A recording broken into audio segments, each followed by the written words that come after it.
Hey guys, welcome back to the channel. This is a story about what if Immortal Naruto x Artemis Olympians. Before I start, please support for more amazing content and do consider subscribing to my channel and share this video with your friends. This is written by razorbackmike and link in description and support writer. Let's start the video. Ch.1. The beginning and maybe a new family. Person speaking. Person thinking. Monster speaking. Monster thought.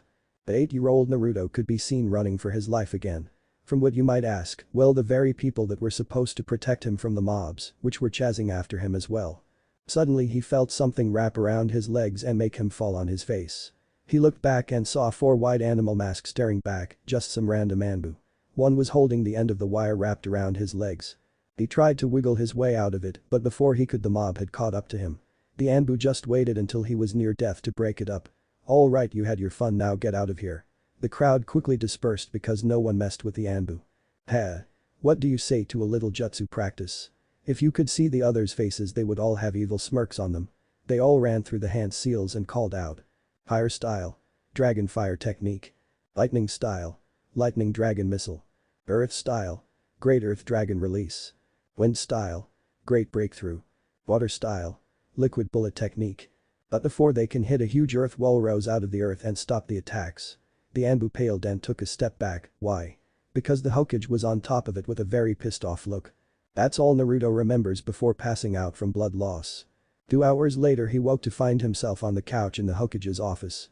He looked at the desk to see the Hokage shooting fireball after fireball at the stake of paper on the desk, only to be put out every time by small water balls coming from 3 shadows in the room. He sweat dropped at the scene before him. Damn it. Cat, weasel, dog, stop this instant. I am going to kill this monstrosity once and for all. He yelled. There were 2 chuckles and a giggle from the shadows. Sorry, no can do. You have to do the paperwork just like the other cages, said the shadow that giggled. Just as she said that, one of the fireballs made it through and hit the pile. Yes. I did it. I am the 2nd cage to ever defeat the dreaded paperwork. Damn you, Minato, for not leaving your secret, but oh well. He started to laugh insanely, that is until the fire died down to reveal an untouched pile of paper. Moo. And with that the Hokage fell to his knees and wept. Another giggle before the voice said, did we forget to mention that all of the papers are protected by jutsu wards, just in case this happened. Besides, Naruto-kun is up. After hearing the last part, the Hokage jumped up and dusted himself off.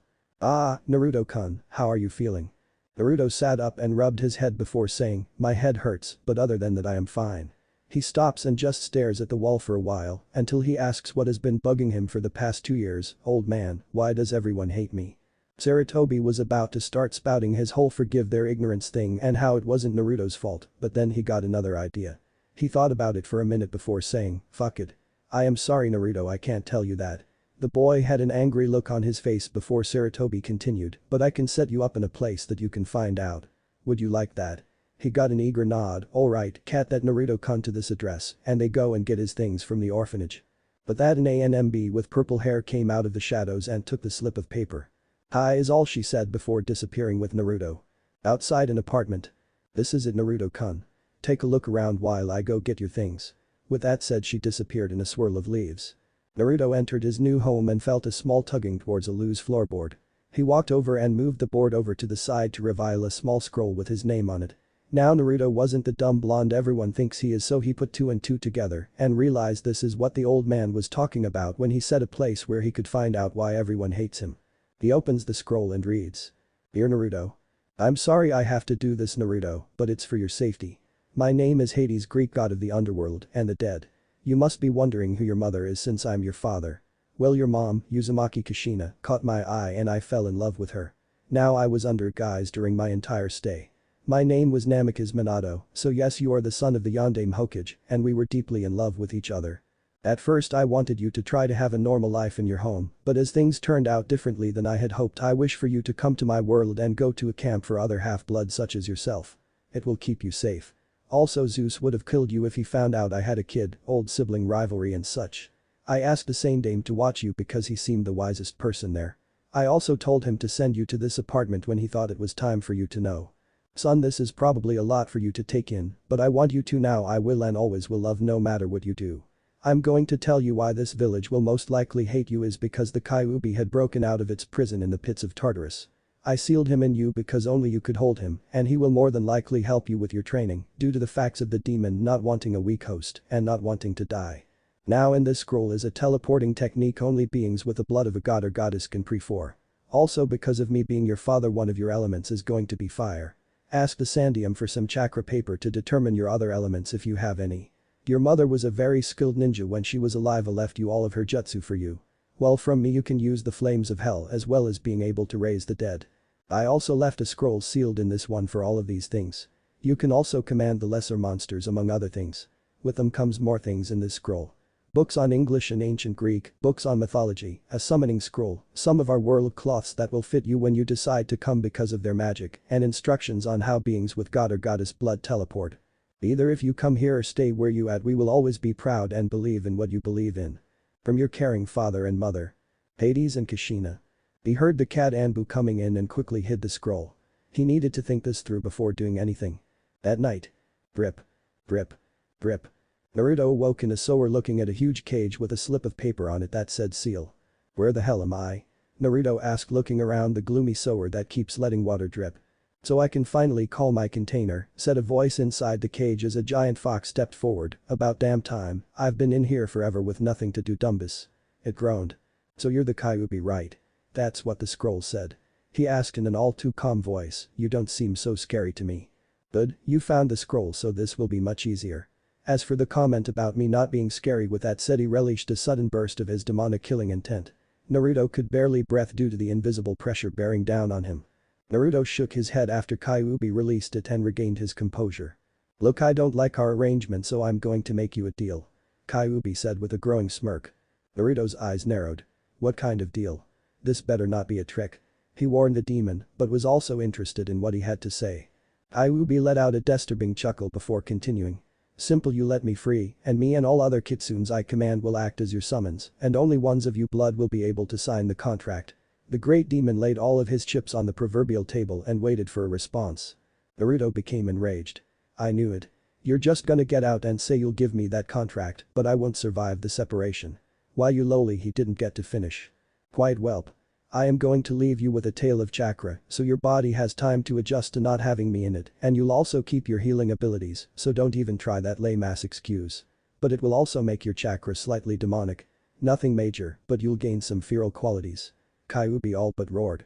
He was upset a mere child had questioned his word as a demon lord. Naruto thought it out for a couple of minutes. Fine fox, you have a deal. When will this happen? Right now. The process will be done by morning, but you'll be in extreme pain for a few days, so take it easy. I'll leave a scroll containing your training schedule that you are to practice every day until you leave, and even after that. If you slack off, any skills you may gain will fade away if not constantly practiced. You ready, kid? Naruto took a deep breath before giving Kyuubi the go-ahead. Then he felt pain he had never before and blacked out. The next morning. Naruto awoke to his body shouting in pain. Every muscle screamed for him to stop moving, but he ignored them and reached for the scroll on his nightstand and began to read. Hid inside the seal is the Kitsune summoning scroll. I only expect you to call me we, you have absolutely no other choice, or if you just wanna have a drink. Naruto sweat dropped at that. I've put a summoning tattoo on your left shoulder reaching to your elbow. It allows you to use less chakra when summoning us. He turned his head to see a tattoo of an in-tailed fox preparing to pounce with tribal markings around it. Naruto then got a twitch on his forehead. How could he have missed that? And below is your training schedule, enjoy. Training schedule. Gravity WEIGHT wear all times. 5 o'clock to 7 o'clock equals stealth, can be pranks. 7 o'clock to 8 o'clock equals chakra control. 9 o'clock to 11 o'clock equals ninjutsu and element training. 11 o'clock to 12 o'clock equals practice with trench knives. 12 o'clock 1 o'clock equals Fuinjutsu, SP. 1 o'clock to 2 o'clock equals swordsmanship. 2 o'clock equals fire, manipulation control. 3 o'clock to 4:30 equals ninja studying. 4:30 to 6 o'clock equals Greek mythology studying. 6 o'clock to 7 o'clock equals training with summons. 7 o'clock to 8 o'clock equals survival skill and endurance. Naruto paled, he is a fucking slave driver, but I am going to need it to survive in the long run. Thought Naruto, when the time comes I am going to leave the elemental countries and go home. This was the start of demigod Uzumaki Naruto. 8 years later. Naruto was now 16 years old and was about 50 miles from the village, getting ready to do the dimensional spell. The last 8 years had been rough to say the least. Kyuubi's training program had worked him into the ground day in and day out. He could proudly say he was at least mid-cage level. He told the old man what he wanted to do and he had said just to drop by to say hello once in a while. He made a mental note to drop in to see the old man. He never joined the academy, saying it would get in the way of his training, so he had nothing to hold him back here except the old man and the Anbu dog, cat and weasel. Itachi never killed his clan. Naruto had long, blonde, spiky hair and a low ponytail, reaching between his shoulder blades with black streaks in it. He was 6'1" and built like a swimmer. He wore black shirt with a red skull with its mouth OPN1 on it and black jeans with black and red combat boots. It was all topped off with a black trench coat that was unbuttoned. Under the cloak were about 20 trench and throwing knives in all shapes and sizes. On his hip is a pistol full of celestial bronze bullets for all sorts of situations and more and scrolls in his cloak. His kitsune summoning scroll was hung on his shoulders, hanging off his back like Jiraiya wears his. "Goodbye old man and hello dad," he said as he finished his last hand seal. There was a flash followed by a low boom and he was gone. Unknown location. Naruto groaned and opened his eyes and saw an at least 7-foot-tall man. The immortal was an imposing figure with his pale complexion and cold black eyes. His ebony hair, straight as an arrow's shaft, flowed down to his shoulders, framing his face and giving it a shadowed look. He wore a classic rock outfit of the darkest onyx, making him look similar to Mick Jagger. If one looked carefully, then they would see that the throne behind him would shift and one could almost make out the faces of the many tormented souls sewn together to make it. "Hello son. It is good to see you," Hades stated with the smallest of smiles. Then he frowned a little. "I thought you would have stayed at your home where you were safe." Naruto gave a deadpan look to his father. "Dad, that place was just about as safe as the lowest levels of the underworld. And you should know the only one I cared for was the old man and he was okay with me leaving. That place wasn't my home." Naruto finished. Hades nodded in understanding. Aside from the obvious what happened to the Kyuubi. Naruto just smiled and pulled around the kitsune summoning scroll. His father's eyes widened slightly before returning to normal. Hades smiled slightly again before speaking to his son. "We're at war with the Titans again Naruto and we need all the help we can get. Now before you ask I wish for you to go retrieve your 2 half-siblings from Westover Hall in Bar Harbor, Maine. Right now you're in LA." Naruto's eyes widened. Wait. Isn't that like a week's worth drive at least? How much time do I have to get there? Naruto was getting frantic yet also excited at the prospect of having younger siblings. Hades chuckled dryly. "You have to be there by tomorrow. And before you say anything I have a gift for you that'll get you there in time. After you get them I want you all to head to Camp Half-Blood. I know some heroes are already on their way, but I trust you more with this Naruto. Now say hello to the Hell Bike," he said as he presented his gift. A sea of flames appeared in a circle around a motorcycle. It was your standard Harley bike. Its wheels were on fire, literally, and it had a metal skull on the front with flames in its eyes, making the bike look demonic. Needless to say Naruto was happy. "Cool dad. So this'll get me there in time?" Naruto half-asked as he inspected the bike. Hades chuckled yet again. "Yes, and this will transform into something less conspicuous when you give it a mental command. Here you'll also need this," he said as he handed his son a necklace with a black chain and what looked to be a tiny sword hanging off of it. "What does it do?" Naruto asked as he put it on. "All you have to do is place a finger on it and give it a mental command to prepare for battle.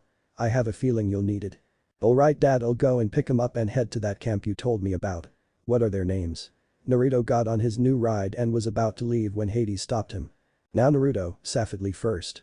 And their names are Nico and Bianca D'Angelo," he said as a helmet appeared on his head. It was black with the same smiling red skull that was on the back of his trench coat. Naruto grumbled something unintelligible before taking off. But the Olympian gods.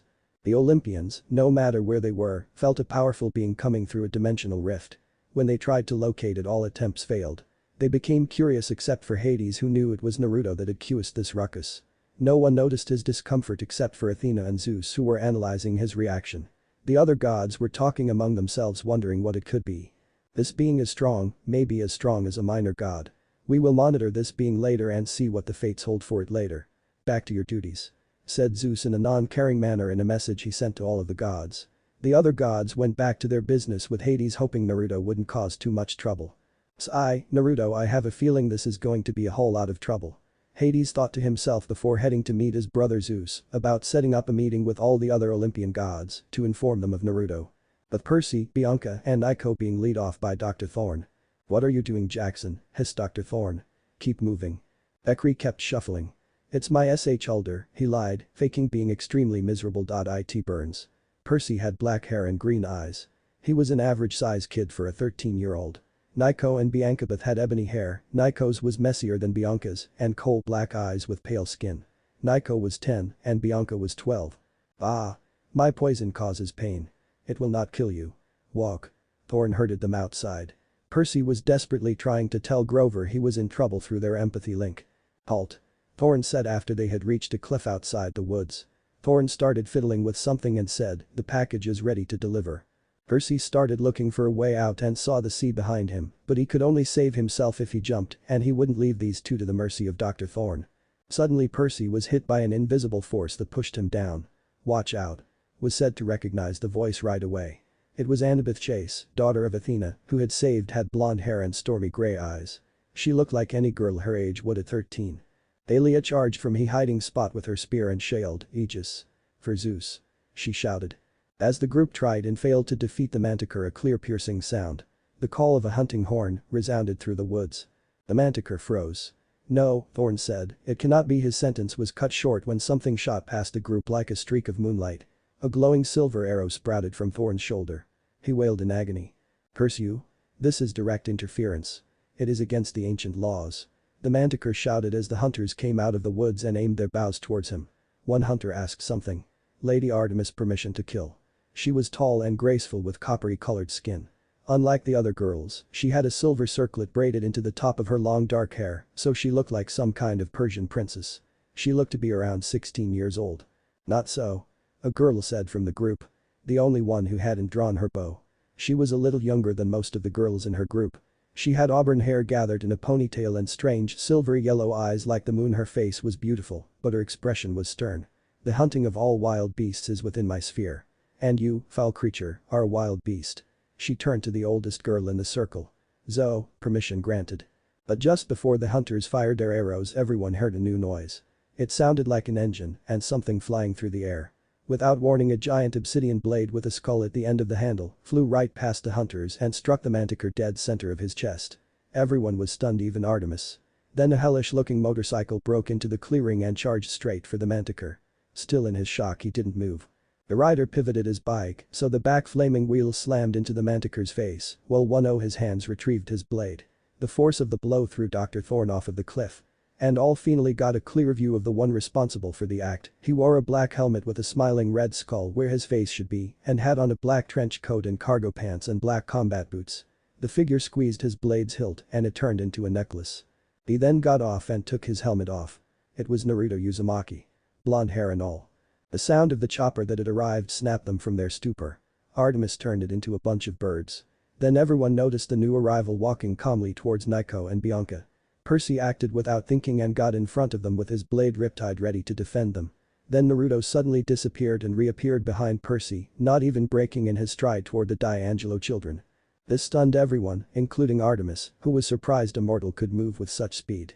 Naruto stopped right in front of the D'Angelo children and stared at them with an expressionless gaze. Both squirmed under it. Naruto then smiled widely and crouched down to Nico's level, who was quite a bit shorter than him. The stranger spoke softly, but everyone heard him due to the unnatural silence. "Nico and Bianca, D'Angelo children of Hades, my siblings. Welcome to the family. My name is Naruto and I'm your half-brother." At this point everyone's eyes were wide as saucers, but none more so than the D'Angelos. Bianca gained her voice first. "What do you mean, brother?" she asked. "And what do you mean, children of Hades?" Naruto kept smiling a kind smile, or it looked like it as no one could see due to his mask, and answered her and everybody else's unasked question.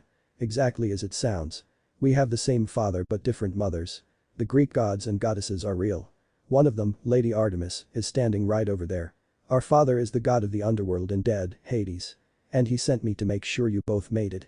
I just recently met him and he asked me to escort you both to Camp Half-Blood and stay there with you. Besides, I always wanted a family. This'll be my chance. I'll be your big bro and take care of you guys, that is if you let me. What do you say?" Naruto asked with a kind smile, but there was a hope in his eyes that wished they would accept his offer for him to be their big brother. Nico almost cried. "Yes, yes, yes, yes, I always wanted a big brother. And a family." The last part was whispered, but Naruto and Bianca heard him. Naruto only smiled wider and Bianca looked a little shocked. They both turned to her hoping for her to choose to be a part of the family they were trying to form. Bianca looked conflicted. On the one hand she really didn't want to believe him, but another part of her knew he only spoke the truth. She was tired of always being responsible for her brother. Not to say she didn't love Nico, she was just tired. Now she had a chance just to be a part of a family and not be the one in charge. She looked up, resolution in her eyes. Everyone leaned in to hear her answer. I would like to be a family. Please. Bianca said, then asked, hoping he wouldn't treat her differently just because they only had the same father. Naruto gave a crinkled eye smile. What, you expected I would have said no even though I offered in the first place? Bianca blushed as she realized what she said. Artemis took control of the situation from there. We've burdened these children enough. Zo, we will rest here for a few hours. Raise the tents. Treat the wounded. Retrieve our guests' belongings from the school. Yes, Lady Artemis. Zo answered dutifully. And, Bianca, come with me. I would like to speak with you. Artemis continued. Bianca hesitated for a second. She worked up courage to talk to the immortal being. Lady Artemis, could Naruto come too, possibly? She asked, stumbling as she was getting used to the idea of the gods being real. Artemis's face didn't change from its emotionless facade. After a few moments of silence she spoke. Very well, as long as he is respectful. Now come, we have something to discuss. Artemis then turned around and walked towards the first tent the hunters had put up. Everyone was shocked about the goddess's answer, none more though than Zo. Naruto didn't give a reaction, merely looked on and started to follow Artemis along with Bianca. Nico spoke up though before they had left. What about me? Naruto turned towards him. Stay here for the moment. Your sister and I will be back soon enough. Naruto then looked at Percy, Annabeth and Grover. I am trusting his safety to you three. If anything happens to him, he left the threat hanging to scare the trio while adding some killing intent. It worked as Grover scrambled over to Nico to listen about some mythomagic game while Percy and Annabeth took the standard lookout position. Thalia watched this with a raised eyebrow. Maybe I get him to teach me how to do that. She thought as she went over to the trio. When Naruto and Bianca arrived in the big tent, Artemis had a deer laying its head on her lap. It had glittering fur and silver horns. Come, sit down, I have an offer for Bianca. They both did so. No use in angering a god. Artemis looked at Bianca. I would like for you to hear me out fully before making a decision. I wish for you to be a hunter. You would be one of my maidens, an immortal only able to die in battle.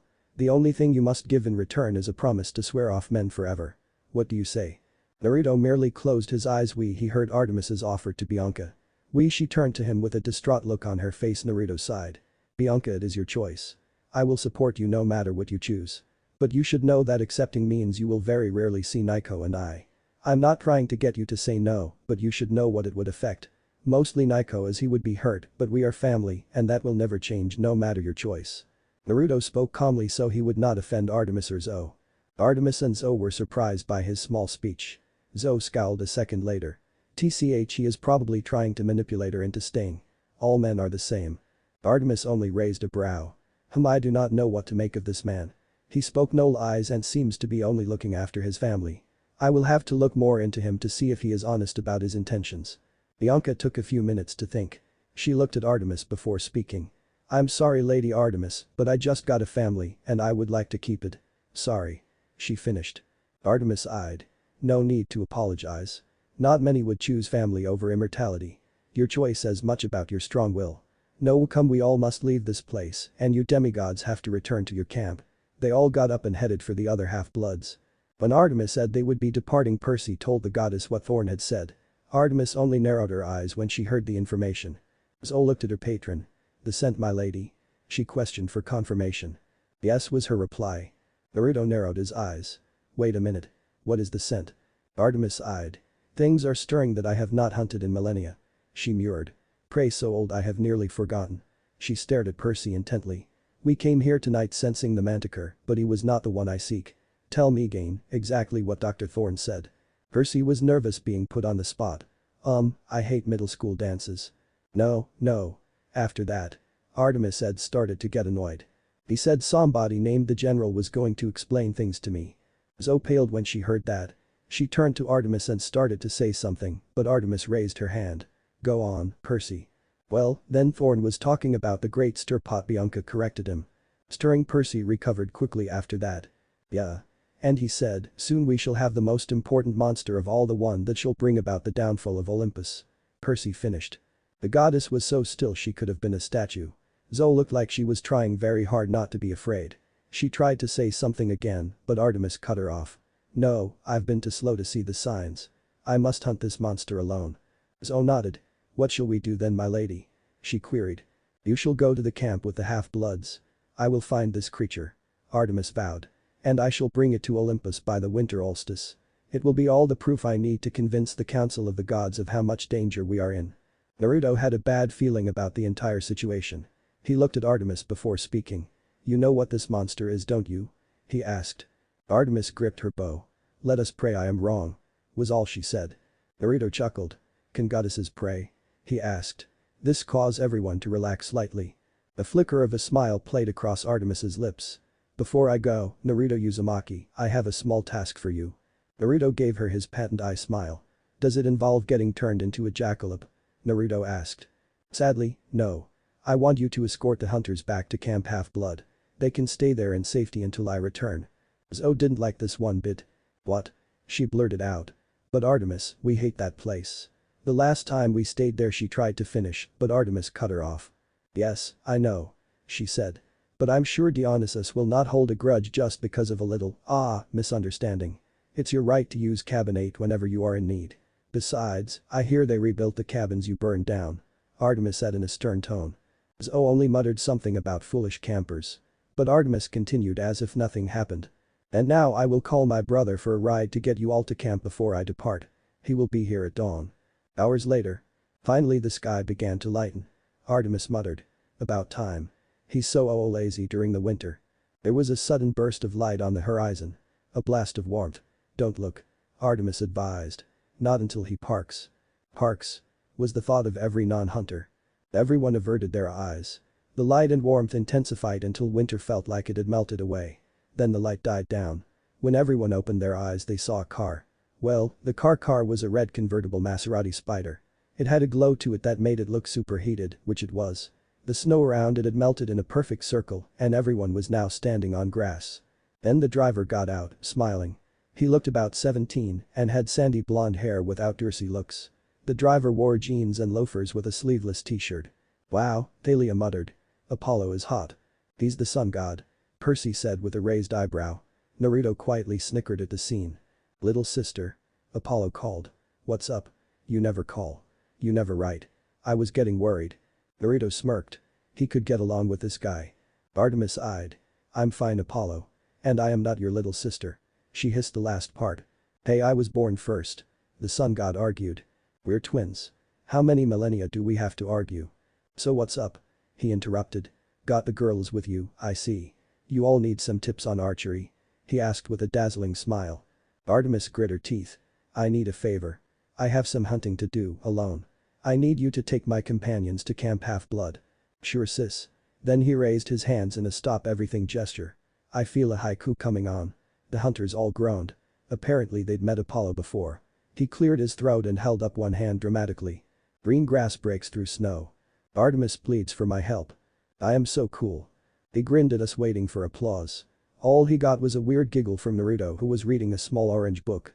That last line was only 4 syllables, Artemis said, which made Apollo frown. Was it? He asked. Yes.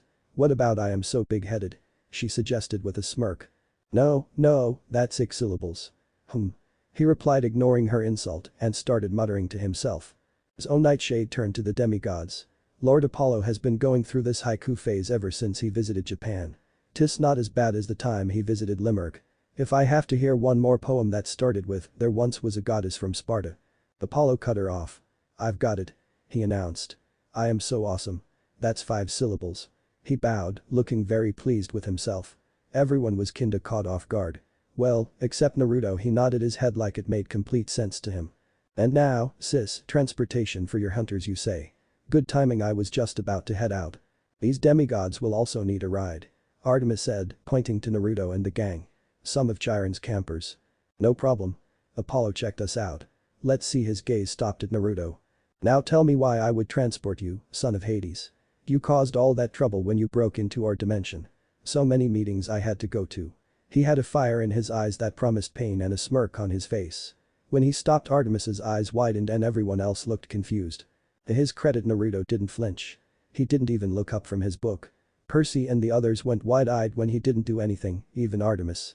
Zoe thought he had gone mad. Then he reached for his pouch attached to the back of his belt. He pulled out a similar orange book and tossed it to Apollo.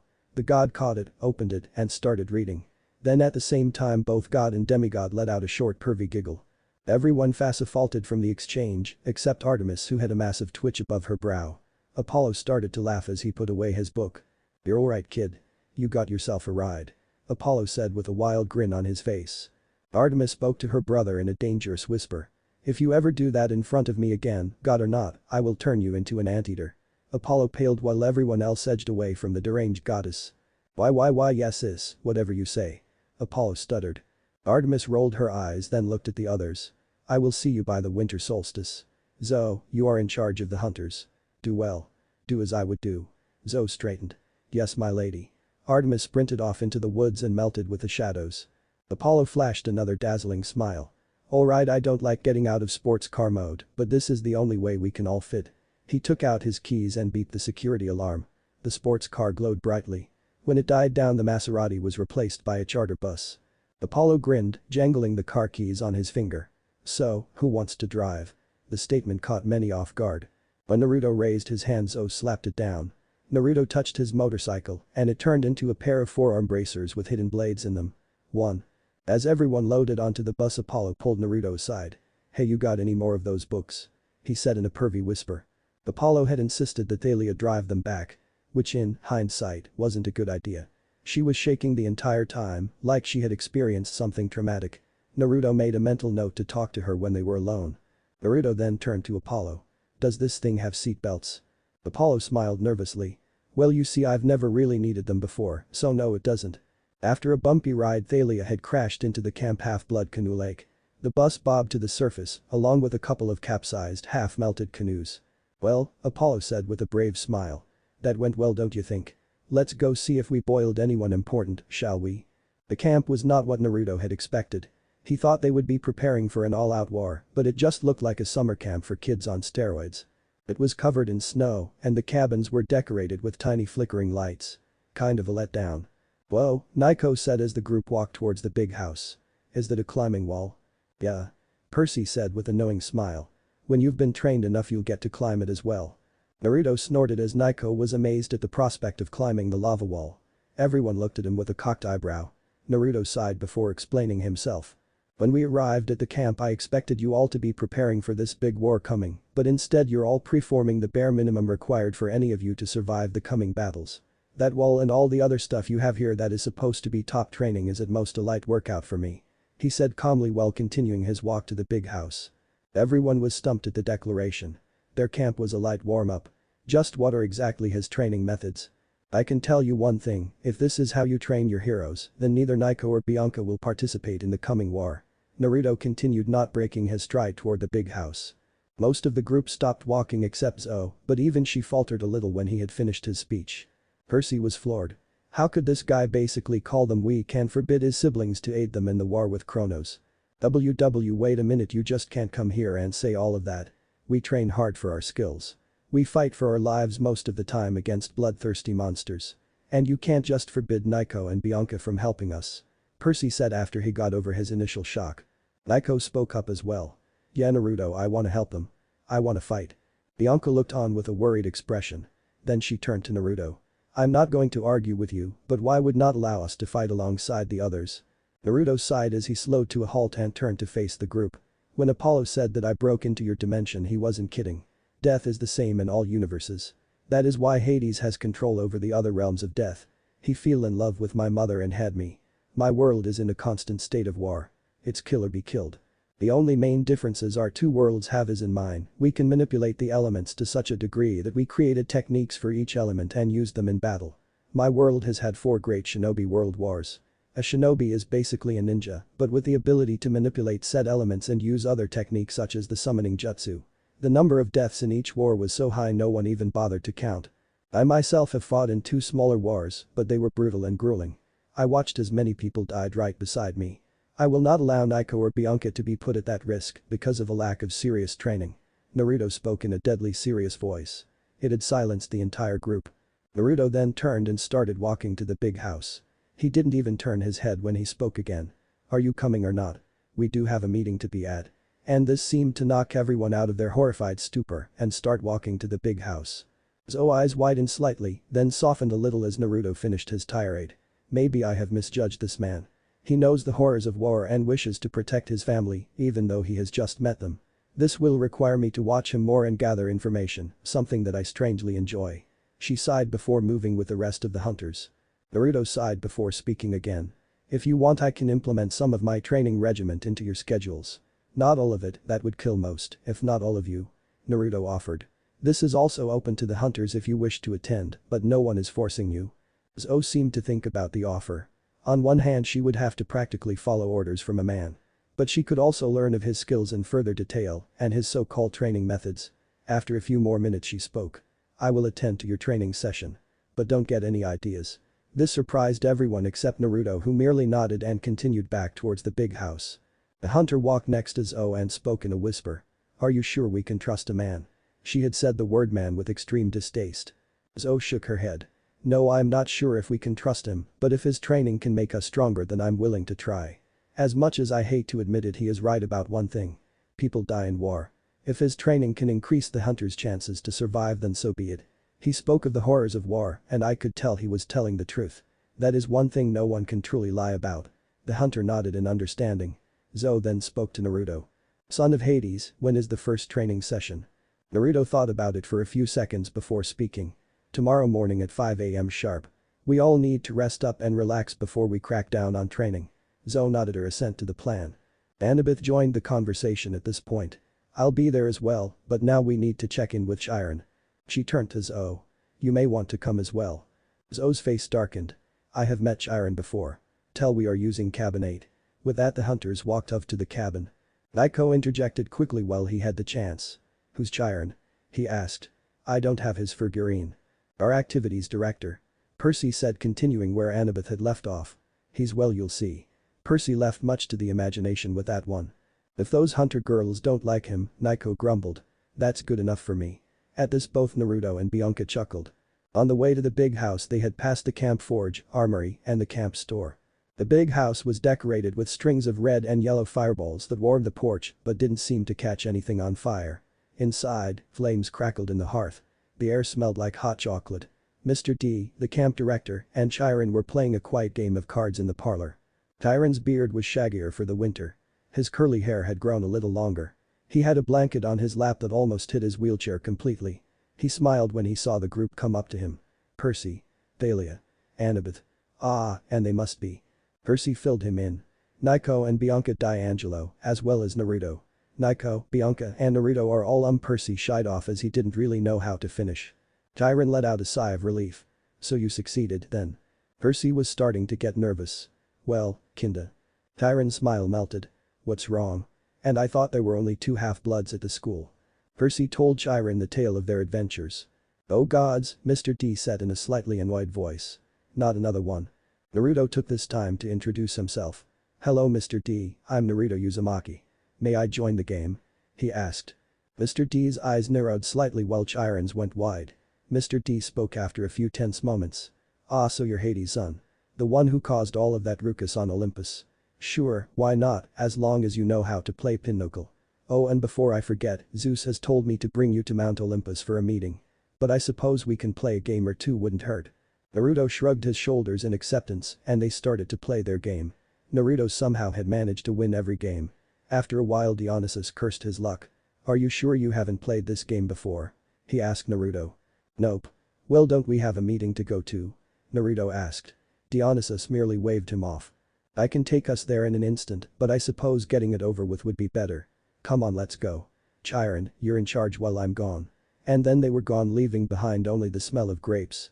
Chiron turned to Naiko and Bianca and managed a small smile. Grover, could you please take these 2 to see the orientation film? And we will talk about the hunters when Mr. D and if Naruto return. Orientation film? Naiko asked.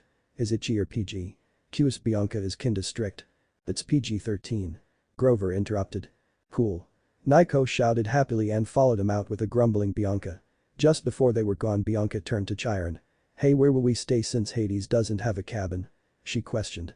Chiron gave a weary smile and spoke. Your father has taken care of that. As of now we have a Hades cabin.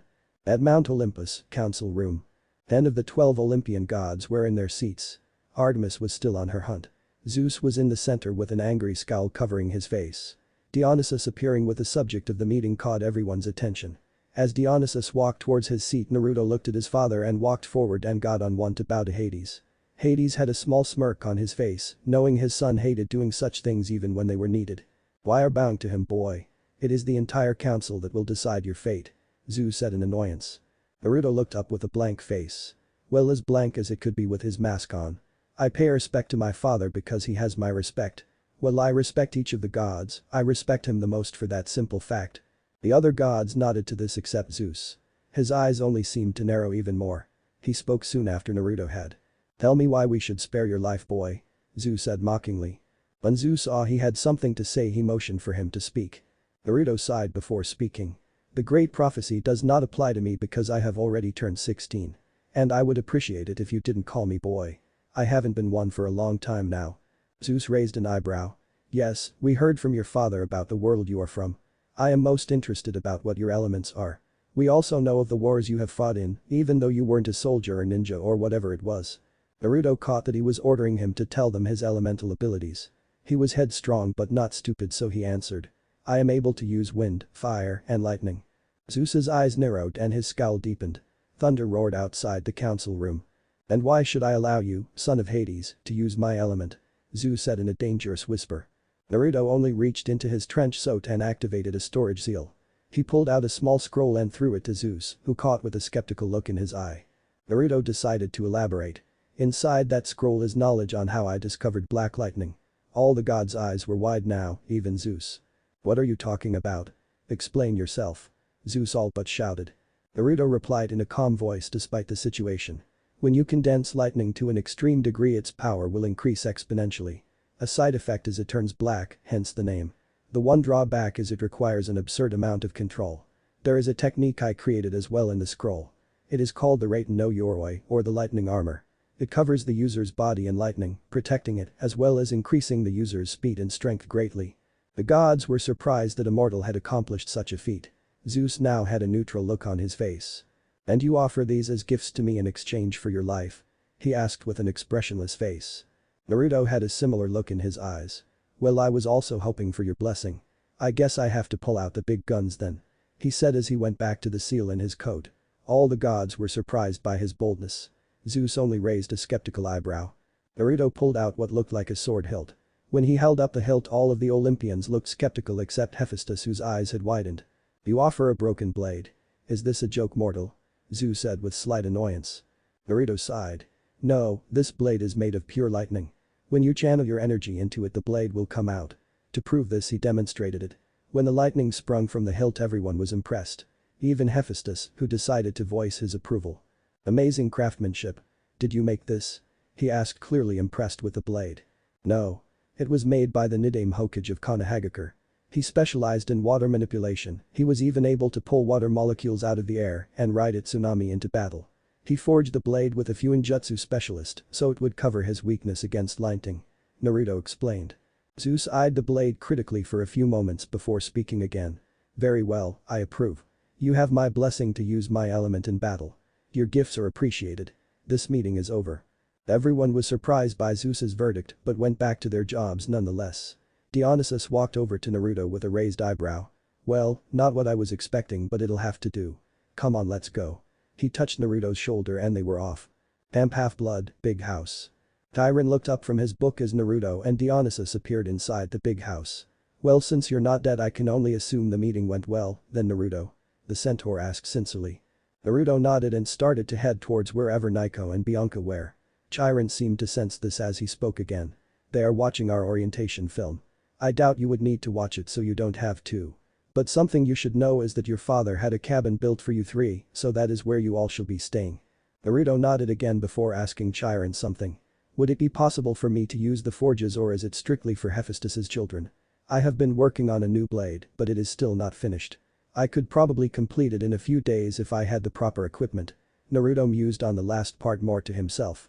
Chiron seemed to think about it for a few seconds before answering. It should be alright, but you should clear it with the head camper for that cabin, which is Charles Beckendorf. There is also the annual capture the flag game we hold with the hunters every time they visit. It will be the whole camp against them or those that wish to participate anyway. It will be in 3 days. He mentioned. Secretly he was hoping Naruto would be the edge that would allow them to finally beat the hunters. Naruto turned back towards the door and started to walk out. I will join in the game, but Nico and Bianca will watch with you. They have yet to be trained and would only get in the way on this occasion. Now if you'll excuse me. I have to go talk to this Beckendorf fellow. Oh, and by the way, I am hosting a training session tomorrow at 5 AM. If you wish to come and join, then you are welcome, but you don't have to. We will need a medic. Naruto said as he disappeared heading in the direction of the Hephaestus cabin. Chiron turned to Mr. D and spoke seriously. That lad is going to aid us greatly in the coming war. Dionysus didn't say anything for a moment. Then he sighed. Yes he will, unfortunately. He added in a semi-bitter undertone. Chiron smirked when he heard the god's reply. Do you really dislike him that much or is it the fact that he beat you 6 games in a row at Pinnacle? The wine god only narrowed his eyes and cursed in ancient Greek. As Naruto approached the Hephaestus cabin he saw an African-American teen, probably 16 or 17 years old, wearing an orange camp half-blood shirt with no sleeves and dingy dirty jeans. He had smears of what looked like oil all over himself. Said teen had seen him and was walking toward him as well. When they reached each other Naruto put out his hand introduced himself. Hey name's Naruto Uzumaki, I'm a son of Hades. I was wondering if I could ask you a favor. Naruto said with his infamous eye smile. Beckendorf blinked for a few seconds. He was thrown off by the son of Hades part but recovered eventually. Nice to meet you. I'm Beckendorf, son of Hephaestus. And what exactly is the favor? He smiled as he talked calmly. He was surprised by the friendliness displayed by a child of Hades. Naruto chuckled before asking him. Well I'm currently working on a special blade and I can't finish it without the proper materials. I was wondering if you would allow me to use the forge for a few days to finish it. And I would throw in something for you if you let me work here. This had Beckendorf intrigued. A son of Hades working on forging a weapon. But what sold him was what Naruto had promised in return. What is it you're offering? He asked curious. Some weapon designs from my village. They are very rare nowadays and would be very efficient against monsters if made with celestial bronze. Naruto told him. Beckendorf's eyes sparkled with excitement. He would get brand new weapon schematics. Which would help everyone in the long run. Alright, you can start tomorrow since it's late and dinner is about to start. They shook hands and that was the start of a long friendship. The dinner conch sounded and everyone moved towards the pavilion. Naruto saw Nico and Bianca talking to Percy, Annabeth and Grover. He walked over and joined them. Hey Naruto, would you mind if I joined the training thing tomorrow? Percy asked a little unsurely. Naruto shrugged. I don't see why not, invite a few others if you want. As long as they train seriously they are welcome. To that Percy's attitude seemed to perk up a bit. Beckendorf overheard them and spoke out as well. Hey Naruto, Hephaestus cabin is welcome too I hope.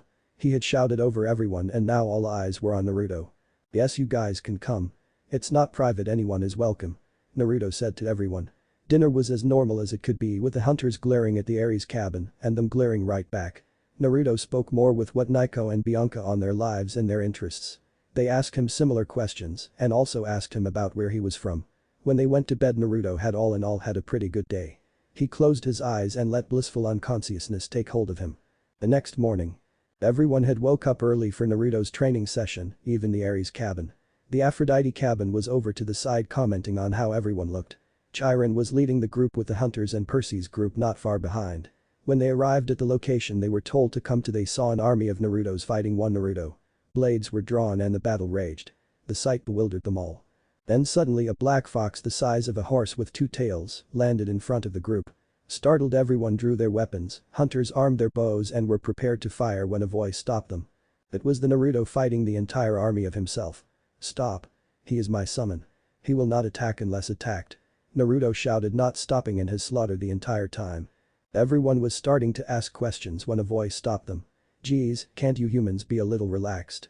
You act like you all got your panties in a wad. They looked around to see the horse-sized fox had spoken. Even Chiron was surprised. Zoe was the one who vocalized her confusion though. Wait a minute. How are you able to talk? And how and why is he fighting an army of himself? The fox just chuckled. Calm yourself. That is one of my summoner's abilities. He can make a near infinite number of solid clones. And as for me, I'm his familiar. When a shinobi from his world signs a summoning contract and passes the test, they receive a familiar. That is a summon that is directly linked to their summoner. My name is Kinjo. Kinjo explained to the group. Chiron and some of the others nodded in understanding as they had heard some of this from Naruto before, but most were still confused. Such as Clarice, who was more vocal in her thoughts. "Hey, hold up, Fox. What do you mean his world?" She asked the unasked question of many. One of which was Beckendorf. The fox just sighed before answering. "Well, I'm sure you all heard about the ruckus that happened on Mount Olympus about 2 days ago, right?" When everyone nodded, he continued. "Well, that was Naruto coming into this dimension. Death is the same in some worlds parallel to this one, so Hades also rules death in those places. He fell in love with Naruto's mother in our world. There, this kind of thing is common, well, not fighting an army of yourself, but people are able to manipulate the elements and summon creatures into battle, such as myself. Naruto signed the Kitsune summoning contract and is able to call us into battle. He came here because he held no true love for his birthplace and wished to move on. If you wish to know more, then you must ask him yourself. Though I will tell that our world is extremely warlike. He participated in 2 already and he's only 17. The fox had laid down and was watching his summoner eliminate the remaining clones. Everyone who had not heard the story was shocked to say the least. They had a super-powered ninja here to help them. Many had gained a great respect for him, such as Beckendorf and Clarice. Naruto walked over. He only had on his black face mask and his black cargo pants with his combat boots. No shirt. This had a lot of the female populace staring at him hungrily. Zoe was looking for an entirely different reason. She had seen his scars. There were multiple cuts all over, but the biggest thing was a straight cut from the top of his right shoulder to his right thigh. It looked like it went past, but Zoe couldn't tell because of his pants. She silently wished he would remove them, then she blushed realizing what she had just thought. "Stop this. You are a hunter. I do not need fickle things such as men. They have only betrayed me in the past." She thought sternly, then glumly at the end. As Naruto reached them, he spoke. "Well, this is quite a turnout. If you are training, then form a line to resive your gear." He spoke to everyone. Only the Aphrodite cabin and some Apollo and Dionysus's kids went to the sidelines with Chiron. Naruto then handed everyone a couple of weights. Seeing everyone's confusion, he clarified things. "Listen up. You have 2 arm weights and 2 leg weights. I can directly control the weight with the seals placed on them. Each weight will start at 30 pounds each. We will gradually move up when I think it is time. Brace yourselves." He warned, only getting looks of confusion. Naruto made the ram seal and channeled chakra into the weights. Nearly everyone hit the ground due to the unexpected increase. Only Percy and Zoe remained standing, and they looked to be doing it on sheer willpower. "Alright, get yourselves up. When you can stand properly again, you will do 50 push-ups, 50 sit-ups, 50 pull-ups using branches, and finally you will do 5 laps around the camp. Each day we will increase the number and add more things as we go along. So that being said, is there anyone who wants to stop right now? If you don't, you are obligated to finish the course through the end." Naruto asked seriously. Nobody moved. Well, they couldn't anyway, but no one protested to his rules. Naruto nodded his approval. "Very well. Let's begin." This continued the whole day minus lunch and chore breaks. Finally it was dinner time, and Naruto told them it was time to head back. Naruto walked back to the dinner pavilion with Chiron. The centaur was impressed with the shinobi's training regiment. "Well, that was impressive, Naruto. I may just have to make that mandatory now. It's already showing results. They can now successfully walk like a normal person and act as they regularly do with 120 pounds added onto them. And the weight will continuously grow, so they never grow familiar with one specific weight." Naruto nodded to the praise. He then turned to the grumbling and sore group behind them. "Hey, listen up. Tomorrow I'm doubling your weights. Enjoy," he said with a small chuckle. Everyone groaned in protest. Chiron laughed a little at that. Then he spoke to the group. "Well, let's go and enjoy a nice relaxing dinner." The group seemed to brighten up at that. Over the next 2 days the process repeated itself. Wake up, train, eat lunch, train some more, activities, dinner, free time, sleep. Naruto had clones finishing his blade while he was busy with training everyone. It was finished right before capture the flag. Naruto had given them light training since they had that to worry about. As Chiron, Nico, Bianca, and the Aphrodite cabin watched, the other campers were preparing to face the hunters. Naruto had told them that as long as they kept most of the hunters busy, he could get the flag no problem. They agreed and made 3 groups. 2 were meant to cause a distraction, and the other would guard the flag. Nico and Bianca were guarding the flag with Annabeth and Beckendorf, while Percy and Thalia lead the 2 distraction groups. When the game started, everyone proceeded to do their assigned task. Naruto used a chameleon jutsu and became invisible as he went for the hunter's flag. He had reached it when he heard the 2 sides engaging each other. He grabbed the flag without the hunters guarding it knowing. He let his jutsu fall when he was only a little ways from the boundary. Zoe had spotted him and lined him up in her sights. When she fired, Naruto slid past the boundary. Unfortunately the fart arrow had hit Percy in the face, making him cough. Chiron moved forward to announce the winners. Half-blood wins. Now let us all. He stopped when he saw a green mist roll out across the area. His eyes widened. I impossible, she has never come out of the attic before. He said shakily. The Oracle of Delphi moved towards Naruto. Zoe's eyes widened when she saw this while Naruto raised an eyebrow. 5 shall go west to the goddess in chains. Son of Death shall decide the fate of another beyond the land without rain. The Bane of Olympus shows the trail. Hampers and hunters combined prevail. The Titan's curse must one withstand. And one could perish by a parent's hand. Everyone was shocked by what the oracle had said. Chiron ordered Percy and Grover to take the oracle back to the attic and then come back for a meeting.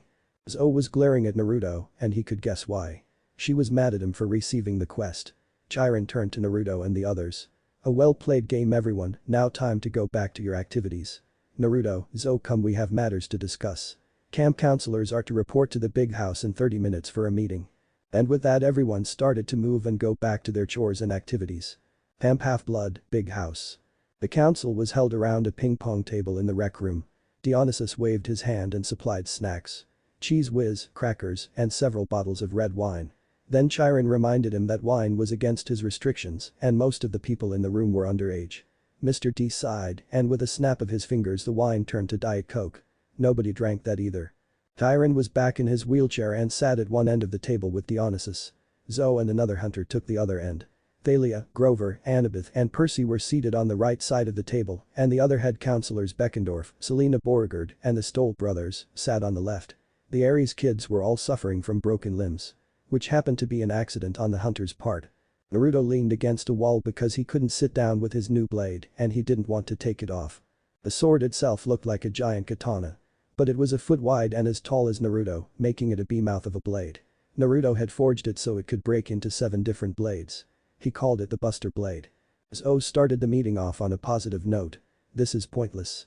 She said flatly before glaring at Naruto who only raised an eyebrow in response. Cheese whiz. Grover almost squealed. He began scooping up the crackers and ping-pong balls and spraying them with topping. This is no time for talk. Zoe said, pushing her point. Our goddess needs us.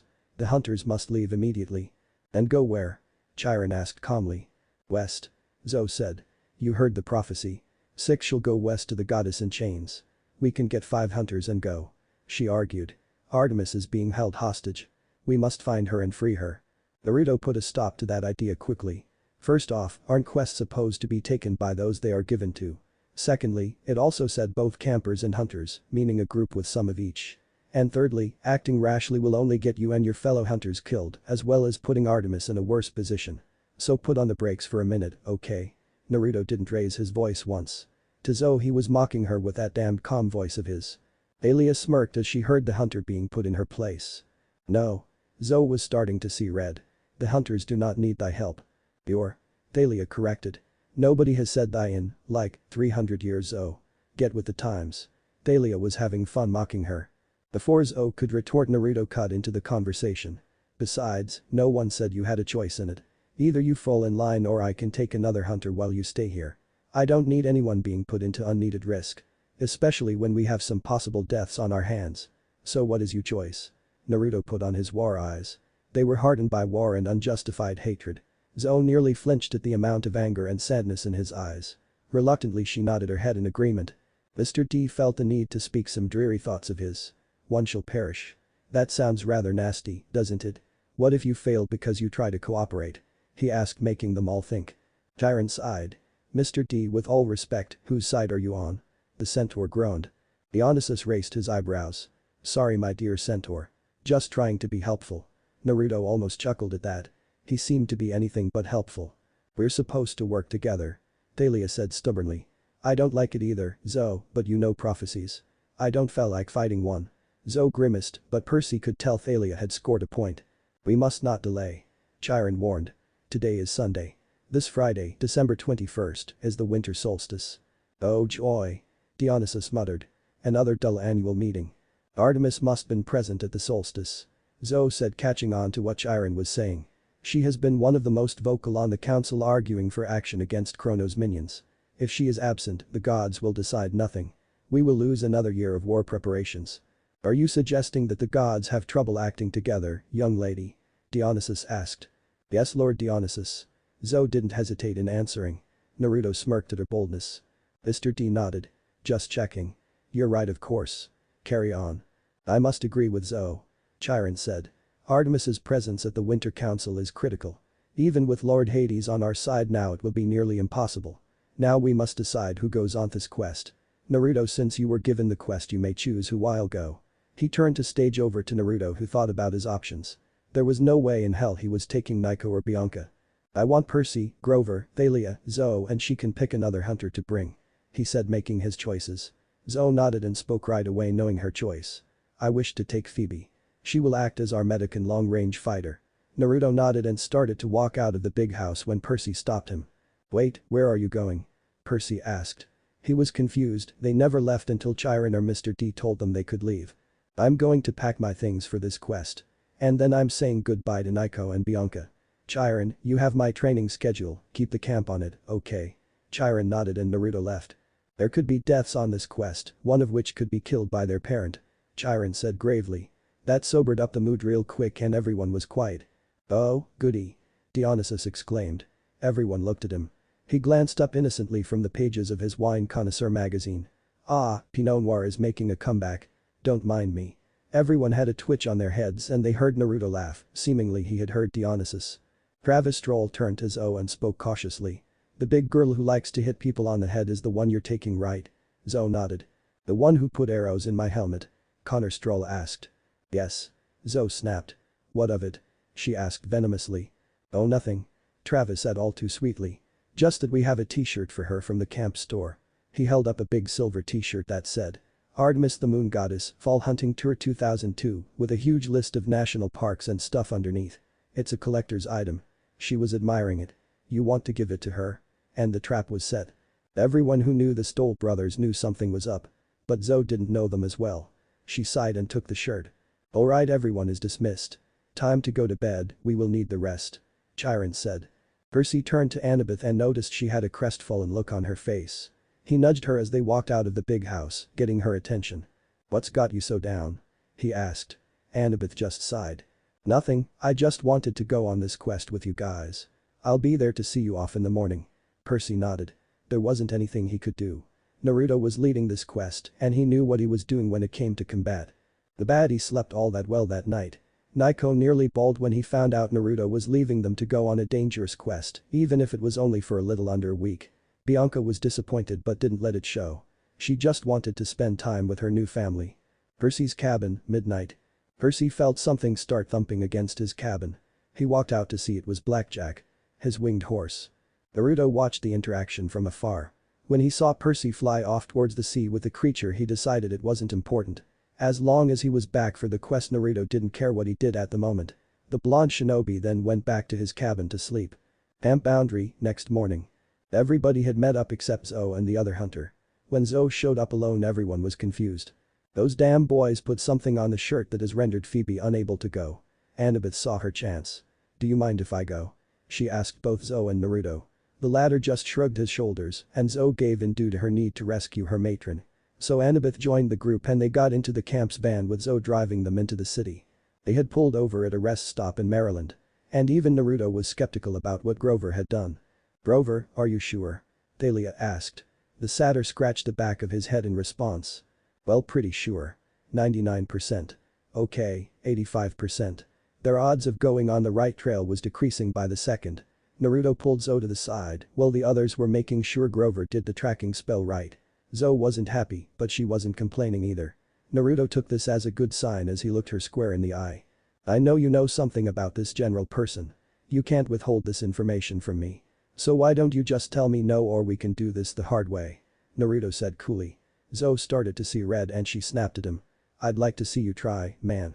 She spat out the last word like a curse, though Naruto could tell her heart wasn't in it. Naruto shrugged. Suit yourself. And without warning, Naruto pinned Zoe's arms above her head and sat on her stomach. The hunter blushed at the position. Naruto hadn't noticed or didn't care because his eyes were steel as he looked into her eyes. Who is the general? He asked quietly. Zoe wanted to resist, but she saw the endless depths of his deep blue eyes. She saw pain and loneliness. She looked away as she answered his question. He is Atlas. The strongest titan in Chrono's army. And he's my father. She whispered the last part as tears rolled down her face. Naruto's eyes widened and he pulled Zoe into a hug and held her behind the gas station while she cried. When she had calmed down after a few minutes he spoke. I don't judge you on who your parents are. The one I have the chance of saving, it's you, isn't it? I'll make sure you make it back. Artemis is in trouble and I'll help you get her back, even if it costs me my life. That's a promise on the river Styx. He spoke resolutely. Zoe's bloodshot eyes widened and she blushed. I was wrong. He does care. He even promised on the river Styx. Maybe I can find out what true love is. She thought hopefully. She hugged him back, which surprised the shinobi. But as quickly as she had, she let go and started walking back to the group. He heard her speak one last time before she rounded the corner. Do not betray my trust. It will be the last thing you do. I promise that, Naruto. She remembered her past experience. Thank you, Naruto. Naruto only smiled and walked back as well. Maybe he could get used to this world. Front of gas station in Maryland. Naruto and Zoe had come back to Percy, Annabeth and Thalia, all looking unsurely at Grover. Zoe watched with an impassive face. Naruto figured she didn't want to seem weak or soft-hearted because of the moment they had earlier. Naruto raised an eyebrow when he heard the next part of the conversation. And you did this with acorns? Thalia asked questioningly. She had a like hell you can make me believe that look on her face. Grover looked offended before he retorted indignantly. It's a time-honored tracking spell. I mean, I'm pretty sure I did it right. He said the last part with dwindling bravado. Naruto shook his head silently at that. BC is about 60 miles from here. Annabeth said. Naruto nodded in agreement. You're right, Nico and Bianca told me they used to live there. Zoe chose this moment to finally speak her mind. I dislike this. We should go straight west, the prophecy said west. She was eager to save Artemis. That much was obvious to everyone. Oh, like your tracking skills are any better. Thalia growled. Naruto's brow creased a little. He needed to figure out why those two seemed to hate each other. Zoe stepped towards her with a scowl on her face. You challenge my skills, you scullion. You know nothing of being a hunter. Oh, scullion. You're calling me a scullion. What the heck is a scullion? Thalia wasn't backing down. Naruto was about to intervene when Grover spoke up. Whoa, you two. He started with what sounded like a stern voice that had been severely watered down. Come on. Not again. Naruto did speak this time. Grover's right. DC is our best shot at a solid lead right now. Thalia, stop starting arguments just because you don't agree with her lifestyle. Zoe stopped taunting her. That makes you as childish as her, and it doesn't do a thing to help Artemis. Now let's go. I'm driving, by the way, Zoe. I don't need us crashing just because you and Thalia were at each other's throats. Naruto mediated the situation well. And to everyone's surprise, Zoe handed over the keys and calmed down. Thalia's eyes widened. Oh my gods. Ms. Hunter has a crush on Naruto. I can't blame her either. Look at those muscles. She thought dreamily. When everyone loaded into the van, Naruto put in a CD and attack by 30 seconds to Mars. They looked at him with deadpan faces. He shrugged before smiling. What can I say? They make some good music. After we leave DC. My father told me to stop at Memphis to meet up with an old friend of mine. I don't know who it is, but all of my friends could kill you in 36 different ways with their hands. He had the same smile on as the others were shocked out of their minds. He absent-mindedly beaconed to hum the song as they headed for the nation's capital. Washington, D.C. Naruto had parked the car near the Washington Monument.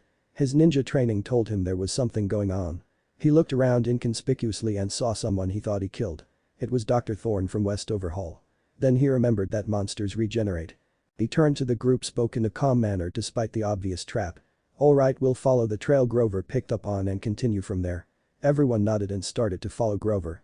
None of them noticed him drift silently towards the back of the group except Zoe. She didn't say anything, but she wondered what he was doing. He made a strange hand sign, and suddenly there were two of him. One of them walked off towards the Museum of Natural History. The entrance was closed off to the public, but Naruto only bypassed it and walked in, following Dr. Thorne. Zoe looked at the other Naruto, who answered her unasked question in a whisper. I'm a clone. The boss was following the Manticore who was at Westover Hall.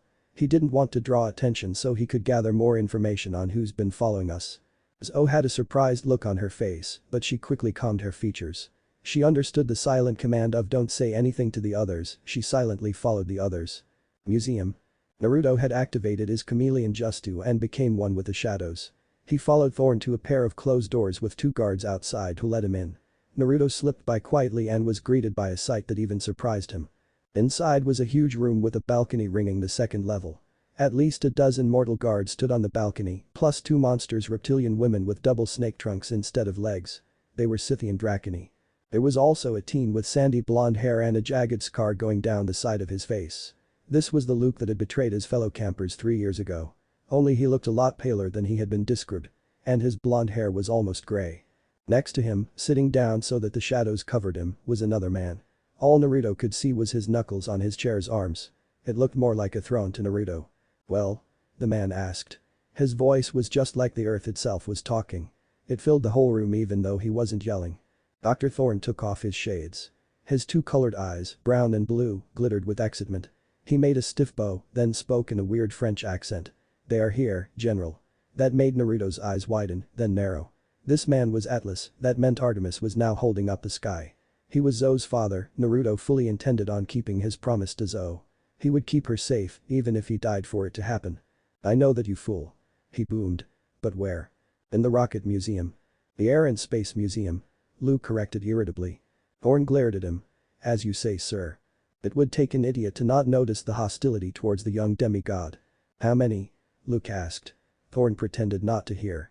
"How many?" the general demanded. 6, General," Thorne said. The satyr, Gorver Underwood. A girl with spiky black hair and the how do you say punk clothes and horrible shield. "Thalia," Luke interrupted. Thorne glared and continued. "The son of Poseidon, Percy Jackson. The daughter of Athena, Annabeth Chase. That damnable son of Hades, Naruto Uzumaki. And a hunter girl wearing a silver circlet." Luke was surprised by Naruto's name and finding out who his father is. But Atlas was more focused on the last member of their group. "That one I know," the general growled.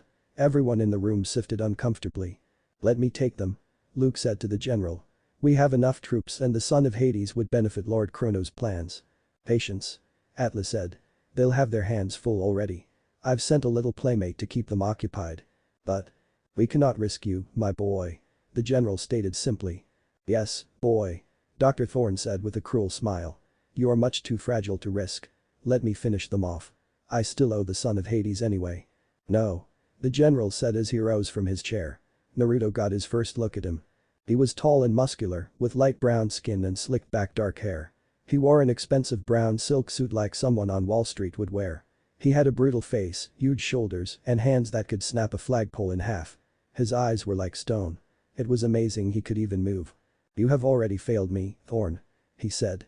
"But, General." "No excuses," Atlas shouted. Thorne flinched. "I should throw you down the pits of Tartarus for your incompetence," the general said. "I send you to catch a child of the 3 elder gods and you get killed. But you promised me revenge," Thorne protested. "A command of my own."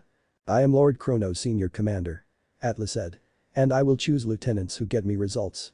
It was only thanks to Luke that we salvaged our plan of all. Now get out of my sight, Thorne, until I find some other menial task for you."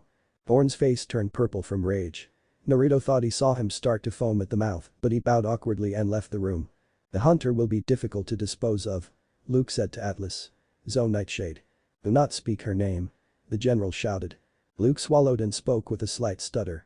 Sorry, General. I just..." Atlas raised his hand and silenced him. "Let me show you, my boy, how we will bring down that hunter." He pointed to the guy on the ground level. "Do you have the teeth?" The guy stumbled forward with a ceramic pot. "Yes, General." "Plant them," he said. The guard placed sharp white teeth into the soil. He smoothed them over while the general smiled coldly. The guard stepped back from the dirt and wiped his hands. "Ready, General." "Excellent. Wake them and we will let them scent their prey." Naruto didn't like the sound of before he could do anything the soil started to bubble. "Soon, I will show you, Luke, soldiers that will make your army from that little boat look insignificant." Luke clenched his fists. The soil erupted. Naruto stepped back slightly nervous. For each tooth a creature was struggling out of the dirt. The first of them said mew. It was a kitten. A little orange tabby with stripes like a tiger. Then a dozen appeared and started to roll around and play with each other. Naruto would have laughed his ass off but couldn't blow his cover. He decided to take one of them and keep it as a pet. A very viscous and violent pet. He recognized them as saber-toothed tigers. They'd make guard dogs. Plus they were orange. While he didn't wear it as part of his ninja gear, he still loved the color. The general roared in disbelief. "What is this? Cute cuddly kittens. Where did you find those teeth?" He focused his anger on the guard. "From the exhibit, sir. Just like you said. The saber-toothed tigers." "No, you idiot. I said Tyrannosaurus." Gather up this infernal fuzzy little beast and take them outside. And never let me see your face again." The terrified guard was so scared he didn't notice the two missing baby saber-tooths. After they had gathered the correct teeth they restarted the ritual. The skeletal hand shot out of the dirt followed by many more. "Quickly, give them the scent. They must smell their prey first." As he said that, skeletons erupted from the ground. There were 12 of them, one for each tooth that had been planted. They were growing flesh and turning into men. But they had gray skin, yellow eyes, and modern clothes, gray muscle shirts, camo pants, and combat boots. Their skin looked transparent and their bones shimmered. One looked right at Naruto and he knew he had been spotted. He narrowed his eyes and stared right back while silently working on an escape plan. They released a scarf that looked familiar to Naruto. His eyes widened as he realized it was Zo's. He put both of the saber-tooth cubs on his shoulders and rushed to get the scarf. He got it in time, but the warriors had caught his scent. Naruto rushed out and headed for the others. As he left he heard the screams of Furry from Atlas. Air and Space Museum. Naruto tore through them all heading to the museum. He dropped his jutsu and made a few clones to pick up the other saber-tooth cubs when the enemy guards weren't paying attention. As soon as he made it through admissions he started a desperate search for the others. The main part of the museum was one huge room with rockets and airplanes hanging from the ceiling. 3 levels of balconies curled around as well. The place wasn't crowded, just a few families and a couple of tourists. Naruto really wanted them to leave before shit hit the fan, but he figured that would only get him arrested. Any minute those skeleton soldiers were going to invade the museum. In his hurried search Naruto made a quick turn and ran over Zo, literally. They had both fallen to the floor with Naruto on top. As Naruto regained his bearings he felt something warm and soft on his lips through his mask. When his sight cleared he saw he was Frenching Zo and she had both eyes glaring murderously at him. Her face was cherry red when she pushed him off. Alia was laughing her ass off while Grover, Annabeth, and Percy were wide-eyed at what had happened. Zo then drew her bow and loaded an arrow in it. "I shall pay for stealing my first kiss." She was giving a glare that could kill, and her face was cherry red from either embarrassment or anger. Alia burst out laughing again. "DT, that W was your first kiss?" she asked while she held her sides. The others couldn't contain themselves anymore and all of them started laughing, except Naruto. Zo had aimed her arrow a wee bit too close to mini Naruto. None of them had noticed the museum was cleared out except for them. Zo went even redder in the face because of Thalia's comment. Percy noticed something orange on Naruto's shoulders. Naruto, what's on your shoulders?" he asked curiously. Zo lowered her bow slightly as she too noticed the small orange balls of fur currently located on the blonde's shoulders. Then they both uncurled and let out a noise none of them expected to hear. Meow. It was a pair of tiny cats with tiny fangs. Zo, Annabeth and Thalia were resisting the urge to squeeze the life out of them, while Percy and Grover had confused looks on their faces. Aurora alerted them, and they all got into their battle stances. Naruto turned to them. "I'll explain everything later, but now we need to take care of this thing and get out of here." Everyone nodded their assent to the plan. Something enormous bounded up the ramp. It was the six of a pickup truck with silver claws and golden glittering fur. "The Nemean Lion," Thalia said. "Don't move." The lion roared so loud it parted Percy's hair. Its fangs gleamed like stainless steel. "Separate on my mark," Zo said in a calm voice, but her eyes betrayed her as they looked ready to kill. Probably due to the incident just a few seconds ago. Try to keep it distracted. "Until when?" Grover asked as he started to shake in fear. "Until I think of a way to kill it. Go," she said in irritation. Naruto chuckled at what she said as he broke off from the group. Zo rounded on him momentarily with a fire in her eyes. "White. You're on thin ice, son of Hades." Naruto shut up real quick and saluted like the smartass he was. Despite the situation everyone laughed a little. Percy uncapped Riptide and rolled left. Arrows whistled past Naruto and Percy as they moved forward to get the beast's attention. Grover stayed back and started playing on his reed pipes. The arrows stopped while Zo started climbing the Apollo capsule. All of the arrows she had fired only bounced off the lion's metallic fur. The lion swiped at the capsule and knocked Zo off of it. Grover's song started turning frantic when the lion turned towards him, but Thalia stepped in its path and held up her shield, Aegis. The effect was instantaneous, the Nemean Lion recoiled. "Roar. Back." Thalia yelled as she started pushing forward. The lion growled and clawed at the air, but it retreated as if the shield were a blazing fire. Naruto saw this and quickly shouted his plan. "Thalia, keep pushing it back. Annabeth, stay with her. Percy, you're with me, we're gonna keep it still while Zo hits it in the mouth. Grover covers O. Everyone clear." A resounding yes was his response and they went to work. As Naruto jumped on its back Percy slid under and held its paws so it couldn't strike him. "Now Zo," Naruto shouted. And the hunter fired what could only be described as the prefect shot. The arrow found its mark and the beast went up in a golden dust. A fur coat was left on top of Percy. When he tried to hand it to Naruto, the blonde shinobi declined. "No, you held its arm so it couldn't strike away the arrow. You earned it." Strangely enough, Zoe agreed with him. The group left just as the skeleton warriors arrived. Outskirts of the city of Memphis. Naruto had told them the info he had acquired during his spying on the long drive to the birthplace of rock and roll. Zoe turned pale when he mentioned the general, and Percy had a look of hate in his eyes when Naruto spoke of Luke. They were surprised that Naruto had taken all of the saber-toothed cubs. Said cubs were in the back being played with by Annabeth and Grover. "They were just going to die if I left them, and besides they're orange," he said as if it was the most obvious thing in the world. This got several confused looks, and Zoe raised her eyebrow. Naruto just sighed. "Orange is my signature color. You wouldn't catch me dead without it." Annabeth pointed out what seemed to be obvious. "But you're not wearing orange now."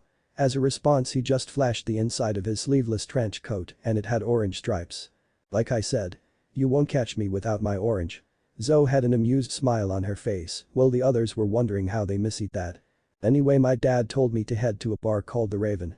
I'll meet my contact there and then we'll catch a train heading to San Francisco." Nobody complained, so he just kept driving.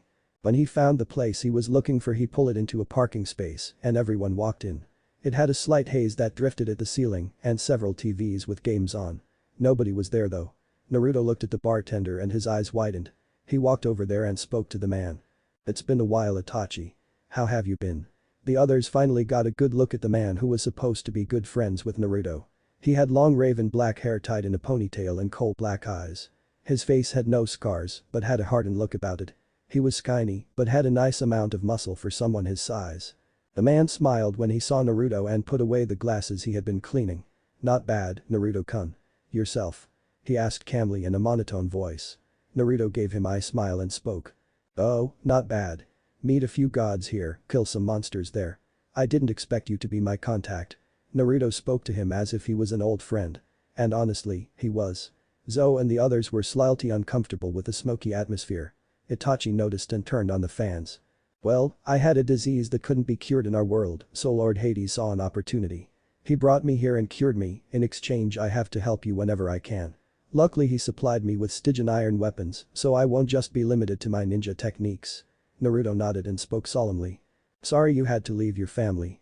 How's the old man doing?" Itachi laughed slightly at Naruto's nickname for the Sandame. "Actually, he was also brought over to head the defense of that camp of yours. He was given a younger age, around 40 I think, and was placed as the defensive leader of Camp Half-Blood. He can still summon his monkey allies, so that helps too." The others' gods were slightly adamant about letting a mortal in that position, but when they saw why Lord Hades chose him they allowed it. "But your father asked me to aid you in this quest, so as soon as I get changed we'll go." Zoe's eyes widened and she spoke quickly. "Wait, the quest said 6 will go west to free the Lady Artemis. You cannot come or it could possibly ruin our chances." Naruto and Itachi chuckled at what she said. It only infuriated her. Naruto saw this and spoke placatingly while Itachi went to get changed. "Calm down. He's not going to free Artemis. He's going to help us get there. So everything's cool. Let's enjoy some rum before we have to leave, alright?" As Naruto broke into Itachi's rum stash they heard Itachi yell downstairs. "You're paying me back for that rum, Naruto." Naruto grumbled but drank anyway. The others were confused by this, and Zoe spoke. "Is it not against the law for minors to drink alcohol?" she asked with her arms crossed and her eyebrow raised. Naruto started to sweat. Itachi saw this as he came down and muttered whipped. Naruto then came up with an excuse. "Well, we are considered adults and allowed to drink and such. Allowed to kill, allowed to drink, as they say." Zoe still had a skeptical look on her face, but relented. "Fine, but I'm driving."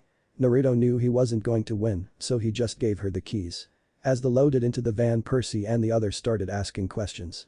Naruto was getting a few extra bottles of rum sealed in his trench coat. "So who is this old man Naruto mentioned earlier?" Annabeth asked. Itachi chuckled and spoke with a mirthful tone. "Well, he was the Sandame, or the third Hokage of the village hidden in the leaves." Itachi started. "To be Hokage means you are the strongest in the village and you are willing to sacrifice your life for the safety of the village. They act as a dictator with a council that can limit his or her power in controlling the village. The same practice is carried throughout the entire shinobi world. Hiruzen Sarutobi, or in Naruto's words the old man, was the third leader of Konohagakure." He paused, letting the demigods and Zoe absorb what they had learned so far.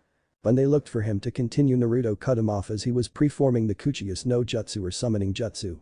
The old man has lived through all 4 great shinobi wars and fought in the last 3. He is a master strategist and even more feared for his ability on the battlefield. He coined the nickname the God of Shinobi or the Professor, both make reference to his mastery of 1000 jutsu. Percy cut him off before he could continue. Wait. That's why he was feared. Because he knew 1000 jutsu. That sounds impressive for the professor title, but to be called a god. Percy stopped, not needing to say more. The others nodded their heads as they agreed with his assessment. This made both shinobi chuckle at their naiveness. Itachi though took over after casting a glare at Naruto for interrupting him. Said blonde was giving the saber-tooth cubs to his summon to take back to the camp. He looked sickeningly innocent as he did so. Tell me, when a person masters a skill they are better at it than anyone else aside from fellow masters, right? They all accepted the logic. Well, if a jutsu that has been mastered goes against the same jutsu that isn't, who do you think will win? Their eyes widened as they realized what he was talking about. Zou couldn't help but be further impressed by the warriors from Naruto's world. Itachi chuckled at their expressions, as did Naruto after he had sent his summon along. You get it now, don't you? He was famous for his skills and devotion to the ninja arts. Alright, enough gossip ladies, let's move. Naruto said as he got into the shotgun seat. When they hit downtown traffic they slowed considerably and Percy noticed a sleek black military-style helicopter. They know the van.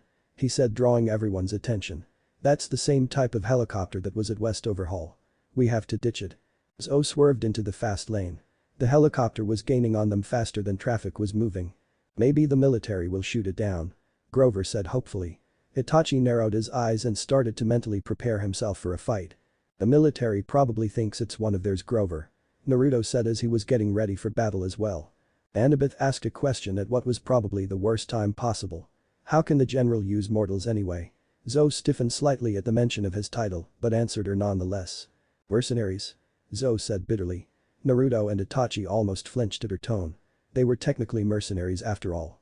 It is distasteful, but many mortals will fight for any cause as long as they are paid. But don't these mortals see what they're doing and who they're working for? Percy asked. Don't they notice all of the monsters around them? Zou shook her head. I do not know how much they see through the mist. I doubt it would matter to them if they knew the truth. Sometimes mortals can be more horrible than monsters. Naruto and Itachi nodded grimly at the sad truth while the others frowned. The helicopter kept getting closer. Alia looked to the clouds and closed her eyes. Hey Dad. A lightning bolt would be nice about now. Please. Sadly nothing happened. No easy way out this time. Or any other time for that matter. There. Naruto said. The parking lot. We'll be trapped. Zou said. I can make us an exit and we need to lose the van anyway.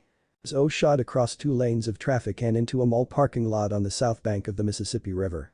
They left the van and went down some steps. Come on, there's a subway tunnel right here.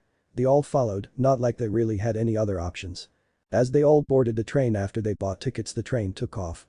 They looked out the window to see the helicopter circling the parking lot. Percy and the others let out a breath of relief while Naruto and Itachi stopped preparing to fight. Nice job, Naruto, thinking of the subway. Grover said. Naruto just shrugged and replied. Well, I would have made an exit if there wasn't a way out anyway. Everyone just sweat-dropped at the claim except Itachi and Zou. The former had a deadpan stare on his face while Zou's right eye was twitching. The sound of the helicopter grew louder and was getting louder. This put everyone on edge. They changed trains twice and rode for half an hour, but finally they lost the helicopter. Unfortunately, when they got off they were in the industrial part of the city with nothing but warehouses and railway tracks. And mud. Lots of mud. It seemed to get colder there and the mud didn't help. The others had a slight shiver except for Naruto, Itachi, and Percy. The first 2 had trained so they were able to endure the harsh weather. While Percy had on his lion coat. They wandered through the railway yard as Naruto and Itachi took up guard duty. All they had found was freight cars after freight cars, most of which were covered in dirt and mud. The homeless guy was standing at a trash can fire. Naruto and Itachi sensed something was strange about the man, but not a bad strange. They decided to let the situation play out before alerting the others. He gave them a toothless grin and spoke. Y'all need to get warmed up. Come on over. Everyone but the shinobis rushed towards it and huddled around. Alia's teeth chattered as she spoke. Well, this is GGG great. She said sarcastically. My hooves are freezing. Grover complained. Feet. Percy corrected for the sake of the homeless guy. Maybe we should contact camp. Annabeth said. Chiron. No. Zou said resolutely. They cannot help us anymore. We must finish this quest ourselves. Naruto nodded in agreement. The mood went depressing real quickly. Artemis was in chains and a doomsday monster was on the loose. And they were stuck in Memphis sharing a fire with a homeless person. You know, the homeless man started. You're never completely without friends. His face was grimy and his beard was tangled, but his expression seemed kindly. You kids need a train going west. Yes, sir. Naruto said. You know of any? He pointed one greasy hand. They all looked at it. Freight train, gleaming and free of mud or dirt. It was an automobile carrying trains with steel mesh curtains and a triple deck of cars inside. They had all surprisingly misted. The side said Sun West Line. That's convenient. Thalia said. Thanks, They turned to see that the homeless guy was gone. The trash can that had been on fire was cold and empty. As if he'd taken the flames with him. As the others boarded the train, Naruto turned back and nodded his head to Apollo. He knew it was the sun god after the little appearing act with the train and the fire. Train. After it had left the station, everyone had picked a car to sleep in. Naruto chose to sit on the roof of the 1969 Chevy Camaro that Itachi was sleeping in. He saw that Apollo had stopped by to talk to Percy, and when he was done he appeared next to Naruto. Yo Mr. Ninja. How's it hangin'? He asked casually. He was reading the Icha book Naruto had given him. Said Blonde shrugged in response. Not bad. Zoe's been less than a pain than I thought she would be. Apollo chuckled at that. Well, I may not be the god of love, but I know when someone is crushing someone else and vice versa. Naruto was so shocked he didn't respond for a few seconds. How could you tell? He asked in a mere whisper. The immortal being seemed to have no problems hearing him though. She's had about as rough a past as one could have. Almost as bad as yours was. She was betrayed by the first person she trusted and supposedly loved. Now she's opening up to you of all people. My sister will notice, you know. He asked, never taking his eyes off the book. I'll just burn that bridge when I come to it. Both chuckled at the joke. I have a favor to ask. He continued when Naruto nodded. Save my sister. You of all people know how important family is. Those damn rules keep me from getting involved, so I'm trusting you. No problem. I'll bring Artemis back. Apollo turned the page before asking his last question. So, you got the next book yet? Naruto didn't get much sleep that night, but when they arrived at their stop he woke them all up. Percy? Naruto said. It's morning. The train stopped. Come on. As he woke up groggily, Thalia, Zoe, and Annabeth had rolled up the metal curtains. Outside were snowy mountains dotted with pine trees, the sun was rising between the two peaks. Naruto knew of Percy's nightly visions as he had seen the boy squirm and talk in his sleep. He saw Percy looking at his pen blade. He decided not to say anything about it as it wasn't his business. They had arrived at Cloudcroft, New Mexico. The air was cold and thin. Tall pine trees loomed over the valley, casting pitch-black shadows. Even Naruto and Itachi were shivering slightly at the temperature. Percy had told them Apollo said to seek out Nereus in San Francisco so they could get answers. Grover wanted some coffee and quickly pointed out the nearest shop. Yes. Zoe said. Coffee is good. And pastries, Grover said dreamily. And wax paper. You two go get us some food then. Itachi and I'll check and see if we can't find a ride. Naruto said. Then he turned to the others. And you guys don't cause too much property damage. They looked indignant as he and Itachi headed off. Zoe laughed at his joke and went to work on getting food. Naruto and Itachi came to what looked like a church and felt something drawing them inside. Curious, they went in. And boy were they surprised. The stereotypical black preacher was ranting but stopped when they came in. He pointed at Naruto and shouted. You sir. What is your name? Naruto Uzumaki. The man just smiled. Brother Uzumaki, let us introduce you to the art of preaching. Zoe and Grover had stopped to pick up Naruto and Itachi before they went to the others. When they went inside the church they saw Naruto deliberating with what looked like a tribunal of judges. How they had a court session in a church we'll never know. Mr. Uzumaki, is it true that you were responsible for causing people to flee a train station and town due to panic and fear during the DC incident? Questioned the chairman. Naruto paused momentarily before giving a saucy wink, causing many of the women to blush. I plead the fifth. There was some grumbling at the response, but Judge Number 1 plowed on ahead. Can you tell us about the reported giant explosion that nearly destroyed a train? No, but I can tell you I plead the fifth. Naruto responded with a grin. Judge Number 1's eye twitched at the answer, but he continued on nonetheless. Can you tell us why the proper authorities weren't notified when situation became critical? Naruto cleared his throat as he suddenly adopted a preacher voice. Well. 3 I said. I said that there are so many amendments. In the Constitution of the United States of America. I can only choose and A can only choose one. I plead the fifth. Bang bang, I plead the fifth. Bang bang, 5. 1, 2, 3, 4, 5th. Anything you say. Fifth. Go ahead and ask me a question. Well started judge number 2. Naruto cut him off. Fifth.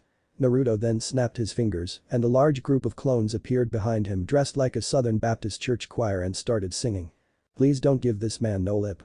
Sang the clone choir. Ooh and hue. Sang the original. Cause he gone pleat da fifth. We said don't give this man no lip cause he gone pleat da fifth. AWWW, hell nah. Came from one in the back. Several members of the council got caught up in the moment and starting singing and clapping along with the clones and the churchgoers as they sung the chorus. We said don't give this man no lip cause he gone pleat da fifth. 1, 2, 3, 4. DEF. Finished the original as slid to his knees in front of the council. Zo was so stunned she dropped her coffee in her jaw. Grover just dropped his jaw. He couldn't lose his precious coffee. They saw Itachi sitting off to the side reading a newspaper. When he was done reading a certain article he folded it up and looked at them with a deadpan look. This is a regular Saturday morning back at the village. You get used to it. That just confused them even more. Cloudcroft, New Mexico. Zo was leading the group back to Percy and the others. Naruto had decided to walk beside her along the way. Something she secretly enjoyed. She kept her gaze ahead of her, not looking at the blonde shinobi. Zo would occasionally steal glances at him and then berate herself in her mind. Naruto was doing the same thing, but he was just more discreet about it. Itachi was watching them the entire time and smiled softly.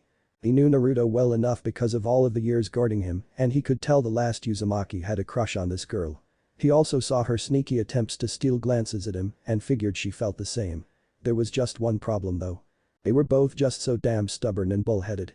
He would have to talk to Naruto when he got the chance. Zo was fuming at herself but kept up a calm and collected look. Why do I feel this way? I want to trust him, but I just can't. Why? Sigh, maybe I should ask Lady Artemis when we rescue her. Naruto was having similar thoughts only he resolved to talk to Sarutobi when this whole mess was cleaned up. Grover was ignorant to all of what was going on due to him putting all of his focus on his precious coffee. When they arrived they noticed Thalia was absent but handed out hot chocolate and pastries for everyone. We should do the tracking spell again. Zo said. Grover, do you have any acorns left? Grover scrunched his eyebrows together before responding. He was chewing on a muffin, wrapper and all. I think so. I just need 2. He froze unexpectedly, earning everyone's concern. Suddenly a warm breeze rustled past them, like a gust of springtime had gotten lost in the middle of winter. Fresh air seasoned with wildflowers and sunshine.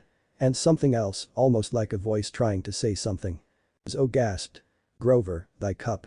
Grover dropped his coffee cup, which was decorated with pictures of birds. The birds suddenly peeled off the cup and flew away. Like a flock of tame doves. Naruto and Itachi had discreetly pulled out a kunai and waited for a possible attack. Grover then fell over next to his cup. The others surrounded him while Naruto and Itachi took guarding positions. He groaned with his eyes fluttering. Hey guys. Thalia yelled as she ran up the street. What's wrong with Grover? She asked while she stopped her announcement. I don't know. Percy said. He collapsed. Well get him up. She ordered. She had her spear in hand and Naruto just knew they were up shit creek without a paddle. She looked behind her as if she were being followed. We have to get out of here. They had gotten Grover to the edge of town when the first 2 skeleton warriors showed up. They stepped from the trees on either side of the road. Instead of gray camouflage, they now had on blue New Mexico State Police uniforms, but they still had the same transparent gray skin with yellow eyes. They drew their handguns and everyone tensed. Naruto drew his own revolver from his left hip and pointed it at them.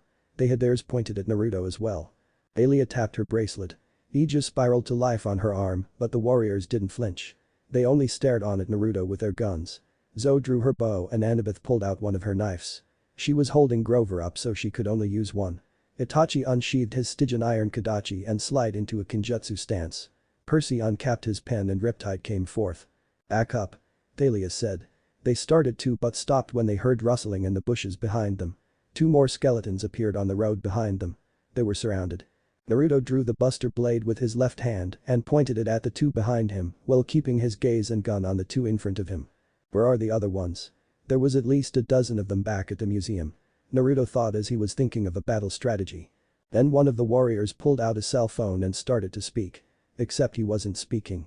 He made a clattering clicking sound like dry teeth on bone. Naruto's eyes widened as he realized what it was doing. He was calling the others. Their brethren were now on their way towards them. Quick get back there only after me. That one just called the others and they're on their way right now. Go on ahead, I'll catch up. The others looked at him with wide eyes, but Itachi only narrowed his. Zo was the first to speak out against his plan. "No. We will stay and 8 are too many." To her and the others' surprise, Naruto openly laughed at her will. Itachi sheathed his blade and walked towards Grover. He picked him up and slung him over his shoulder and started to walk past the skeletons. "Though I'll be fine. I've been in worse situations. Plus, I've killed bigger and uglier things than these guys," Naruto said after Itachi made it past the warriors. But before they could protest, Itachi called them as he walked. "He can handle himself. Let's go, you'll only get in the way." The others reluctantly followed. Zo had stayed rooted in her spot with her bow pointed at one of the enemies. Naruto sighed and began, knowing she wouldn't listen to him. Before the two behind him could act, he put 2 bullets in the heads of the others. They no longer had heads and fell to the ground. Zo quickly fired an arrow into the hand of one of the skeleton warriors' hand that had tried to shoot Naruto. But it didn't even flinch at the attack. Naruto then swung his blade and cut the same warrior in half. The last one had tried to fade around the shinobi and catch him off guard. That didn't work out too well as Zo had fired another arrow into its side. Naruto then pivoted on one ankle and sliced the last one right down the middle. The skeleton warriors had erupted into flame, leaving nothing behind. The others were in awe of their teamwork and Naruto's skill except Itachi, who was smiling at Naruto. It seems they can already work in together fairly well. Naruto nodded his thanks to Zo, who blinked in honest surprise that a man would thank her for her help. Then Naruto turned to the others and told them to move out. They walked a little further up the road. Grover kept mumbling about the wild, then Grover said something that caught everyone off guard. "A gift," he muttered. And then the largest bug any of them had seen came crashing into the road. It gave a mighty roar. It was a wild boar, 30 feet high, with a snotty pink snout and tusks the size of canoes. Its back bristled with brown hair and its eyes were wild and angry. "It." It squealed and raked aside 3 fully grown trees with its tusks. The force was so great they went flying over several other trees and smacked into the side of the mountain, where they fell to pieces, branches and trunks twirling everywhere. Then the pig turned on them. Alia raised her spear, but Grover yelled, "Don't kill it." The boar grunted and pawed at the ground, ready to charge them. Naruto looked at Itachi and spoke. "You want this one or should I take care of it?" Itachi just shrugged and took out a pocky stick and went to town on it. The others hadn't heard what he said and were trying to form a plan. "That's the Erymanthian Boar," Zo said, trying to stay calm. "I don't think we can kill it." "It's a gift," Grover repeated. "A blessing from the wild." The boar said "Read," and swung its tusk. The others dived out of the way. Naruto stood his ground while Itachi was sitting cross-legged on a boulder. "Yeah, I feel so blessed," Percy said. "Scatter." They ran in different directions, but the boar had its gaze fixed on Naruto, who stared right back. "It wants to kill us," Thalia said. "Of course," Grover said as if it was the most obvious thing in the world. "It's wild." "So how is that a blessing?" Annabeth asked. It seemed like a fair question, but the pig was offended and charged at Naruto. It ran over and pulverized a sign that said "Welcome to Cloudcroft" during its charge. Zo's eyes widened when she saw that Naruto wasn't moving. Instead, he planted both feet solidly and braced himself, looking ready to stop the beast with his bare hands. And he did just that. Only when he grabbed its tusks he flipped it over his back and the beast landed with a huge thud. It then tried to roll over, but it slid down the hill and was caught in very deep snow. "A blessing from the wild," Grover said, though he now looked agitated. "I agree," Zo said as she was still looking at Naruto. "We must use it." "Hold up," Thalia said irritably. She looked like she just lost a fight with a Christmas tree. "Explain to me why you're so sure this pig is a blessing." Grover looked distracted. "It's our ride west. Do you have any idea how fast this boar can travel?" "Fun like pig cowboys," Percy said. Annabeth gave a slight giggle and Naruto smiled underneath his mask. Grover nodded. "We need to get aboard. I wish I had more time to look around. But it's gone now." This got Itachi interested. "What's gone?" the raven-haired man asked. Grover didn't seem to hear him. Which irritated Itachi, but he kept quiet. He didn't want Naruto to start teasing him over his irritability. Grover walked over to the boar and jumped on its back. Already the boar was starting to make some headway through the drift. Once it broke free, there'd be no stopping it. Grover took out one of his pipes. He started playing a snappy tune and tossed an apple in front of the boar. The apple floated and spun right above the boar's nose and the boar went nuts, straining to get it. "Automatic steering," Thalia murmured. "Great." She and Annabeth trudged over and jumped on behind Grover. Percy was next, then Zo, Naruto, and Itachi. "Wait a second," Percy said as he turned to Zo. "Do you know what Grover is talking about, this wild blessing?" "Of course," Zo said. "Did you not feel it in the wild?" It was so strong he never thought I would sense that presence again. What presence? Naruto asked. He overheard their conversation. It was kind of hard to ignore when they were right next to each other. She stared at Naruto with a neutral gaze. The Lord of the Wild, of course. Just for a moment, in the arrival of the boar, I felt the presence of Pan. They rode until sunset, which was about as much as their back ends could take. Imagine riding a giant steel brush over a bed of gravel all day. That's about how comfortable boar riding was. Naruto had no idea how many miles they had covered, but the mountains faded into the distance and were replaced by miles of flat, dry land. The grass and scrub brush got sparser until they were galloping across the desert. As night fell, the boar came to a stop at a creek bed and snorted. He started drinking muddy water, then ripped a saguaro cactus out of the ground and chewed it, needles and all. This is as far as he'll go. Grover said. We need to get off while he's eating. Nobody needed convincing. They slipped off the boar's back while he was busy ripping up cacti. Then the group waddled away from the beast as best they could with their saddle sores. After its third saguaro and another drink of muddy water, the boar squealed and belched. At this point, Naruto held up a sign with 5.6 on it. They decided not to ask where he got it. The boar then whirled around and galloped back toward the east. It likes the mountains better. Percy said. Itachi nodded and looked longingly at the direction they came from. I can't blame it. Thalia said. Look. Ahead of them was a two-lane road half covered with sand. On the other side was a cluster of buildings too small to be a town. A boarded-up house, a taco shop that looked like it hadn't opened since before Zo Nightshade was born, and a white stucco post office with a sign that said, Heloclo Arizona hanging crooked above the door. Beyond that was a range of hills, but then the group slowly noticed the hills were enormous mounds of old cars, appliances, and other scrap metal. The countryside was too flat for them to be hills. It was a junkyard that seemed to go on forever. Whoa. Came from Percy. Something tells me we're not going to find a car rental here. Thalia said in dry humor. She looked at Grover. I don't suppose you got another wild boar up your sleeve. He better not. There are a lot of things I never want to relive, and that's now in the top 10. Congrats Grover, you pissed me off more than 80% of the people I know. Naruto grumbled. Percy and Annabeth snickered while Zo cracked a small smile. Grover was sniffing the wind, looking nervous. He fished out his acorns and threw them into the sand, then played his pipes. They rearranged themselves in a pattern that made no sense to most except Grover and possibly Zo. The former looked concerned. That's us. He said. Those 5 nuts right there. Percy leaned over to get a better look. Which one is me? He asked. The little deformed one. Zo suggested. It was Naruto's turn to snicker now, and he was enjoying the great burn on Zo's part. Oh shut up. He had an annoyed look on his face, while everyone lightened up at the small joke. That cluster right there. Grover said as he pointed to the pile on the left. That's trouble. The monster? Thalia asked uneasily. Grover shared her feelings. I don't smell anything, which doesn't make sense. But the acorns don't lie. Our next challenge. He didn't finish, instead opting to point straight toward the junkyard. With the sunlight almost gone now, the hills of metal looked something like an alien planet. Just outside junkyard. Nobody wanted to go dumpster diving for the night, so the group decided to camp near the junkyard and would try to conquer it in the morning. Only Zo and Naruto were up now, the former had produced sleeping bags for all and were keeping guard over the camp. He never really thought about it, but now that he did, Naruto noticed that most of the things the hunter needed just appeared slung over her back. And when they didn't need it, they were gone. Similar to storage seals, Naruto thought. The night got chilly fast, so Grover and Percy collected old boards from the ruined house and Thalia zapped them with an electric shock to start a campfire. Pretty soon they were as comfy as you could get in a rundown ghost town in the middle of nowhere. Naruto had the sneaking suspicion that Itachi was just faking it and was attempting to spy on him. The stars are out. Zo said as she stared at the night sky.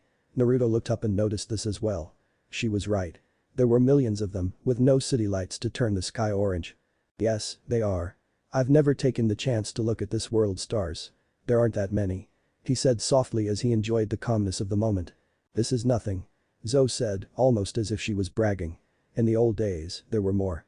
Whole constellations have disappeared because of human light pollution. You talk as if you're not human. Naruto said softly as his gaze never wandered from the night sky. Zo raised an eyebrow. I am a hunter. I care what happens to the wild places of the world. Can the same be said of thee? Naruto finally looked at her with a sad gaze. For you. He corrected. Not thee. Zo threw up her hands in exasperation. I hate this language. It changes too often. And you avoided the question. Naruto chuckled and nodded. Glad you caught that or I wouldn't have answered you. My old world depended more on the elements than technology. Sure, we had a few things but nowhere near what this world has. We have no cars, no satellites, no major pollution. It's nice. I used to watch the stars from the mountainside in my old village. It was peaceful. He was reminiscing of the natural beauty of his old world. Zoe was unusually silent. She was looking at Naruto as he gazed at the stars. Tell me of your world. The request was sudden. Naruto almost showed outward surprise. He chuckled and laid back in preparation of his tale. Well, Konoha, my former village, was considered a moderate area. Lots of forest and rivers as well as lakes and ponds. There was this one waterfall just outside the village that was so secluded no had probably been there before because it was so out of the way. Suna was surrounded by hundreds of miles of desert and sand. Kumo was located on the side of a mountain range and was known for its thunderstorms. Iwa was in between two huge mountains and was a great canyon country. Mist was a set of islands so heavily fogged and was surrounded by ocean so vast and deep, filled with life. And those are just the major areas. Zoe was listening in rapt attention as Naruto told tales of his world's wilderness. It was just as vast and beautiful as theirs used to be. It would be nice to visit one day, she decided. They talked most of the night away before Naruto made shadow clones to take over the watch. A little a ways from them, Itachi had a small smile on his face. Junkyard, morning. The group was getting ready to move into the junkyard when a blazing light hit them from down the road. The headlights of a car came out of nowhere and Percy was half hoping for it to be Apollo again. Naruto couldn't blame him. But the engine was way too silent for it to be the sun chariot and, on top of that, it was nighttime. They grabbed their sleeping bags and got out of the way as a deathly white limousine slid to a stop in front of them. The back door of the limo opened right next to Percy. Before he could step away, the point of a sword touched his throat. Zoe drew her bow while Annabeth pulled out her daggers and Thalia put on Aegis. As the owner got out of the car, Percy moved it back very slowly. He had to, because someone was pushing the point under his chin. He smiled cruelly at Percy.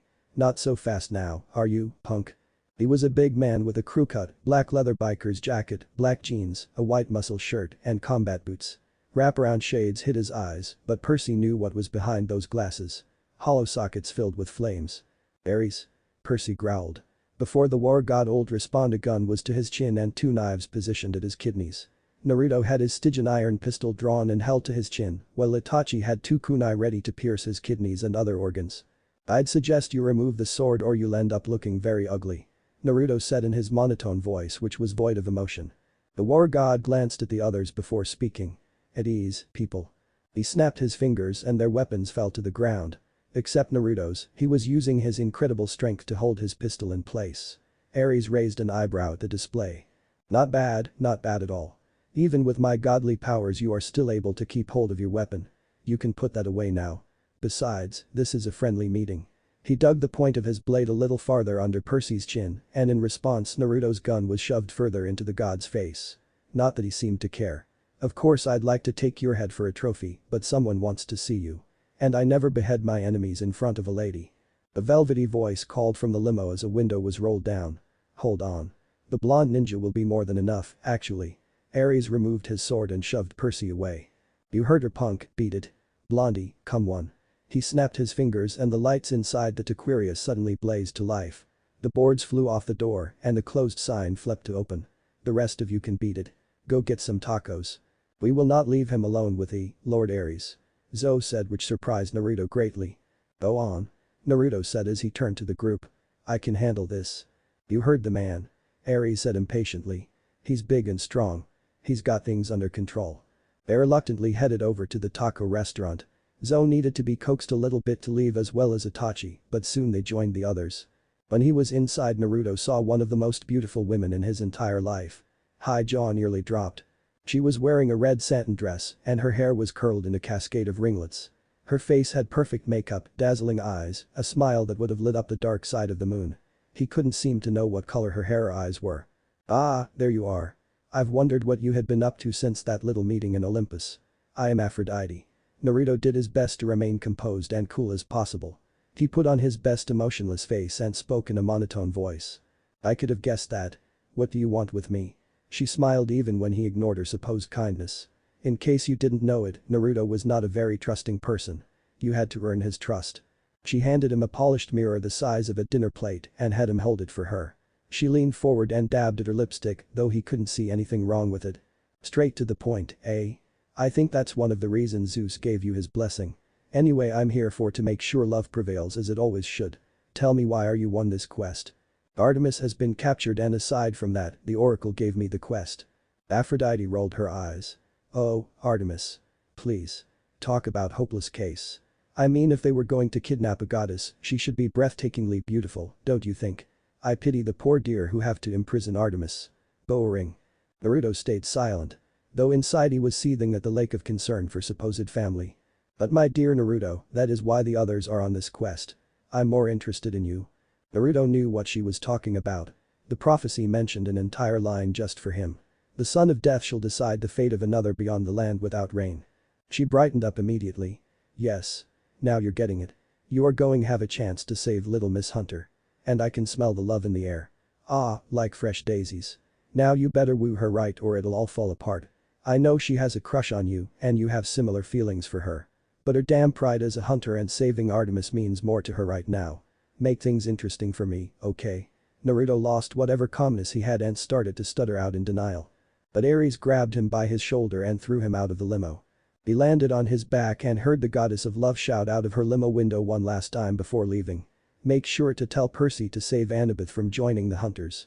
The others rushed to him as he laid still in the sand. This is gonna be a troublesome quest. He thought. Area once known as Gila Claw. What did she want with you? Annabeth asked once Naruto had told them about Aphrodite. Said Blonde's eye was twitching as he dusted off his trench coat. Zoe watched with amusement in her eyes. Something personal. And Percy. Naruto said as he got Percy's attention. We need to talk. In private, now. Oh, and she said not to take anything from her husband's junkyard. The others nodded as he and Percy walked a few feet away. Zoe hesitated slightly, but before she left she said one last thing with narrowed eyes. The goddess of love would not make a special to tell thee that. Be careful, Naruto. Aphrodite has led many heroes astray. Then she turned and followed the others that were waiting at the entrance to the junkyard. Percy looked at Naruto with a confused look on his face. What did you need to talk about? And why did you only need to tell me? Naruto's brows scrunched in frustration was the only sign of annoyance that Percy could see, but he could tell the blonde was not happy.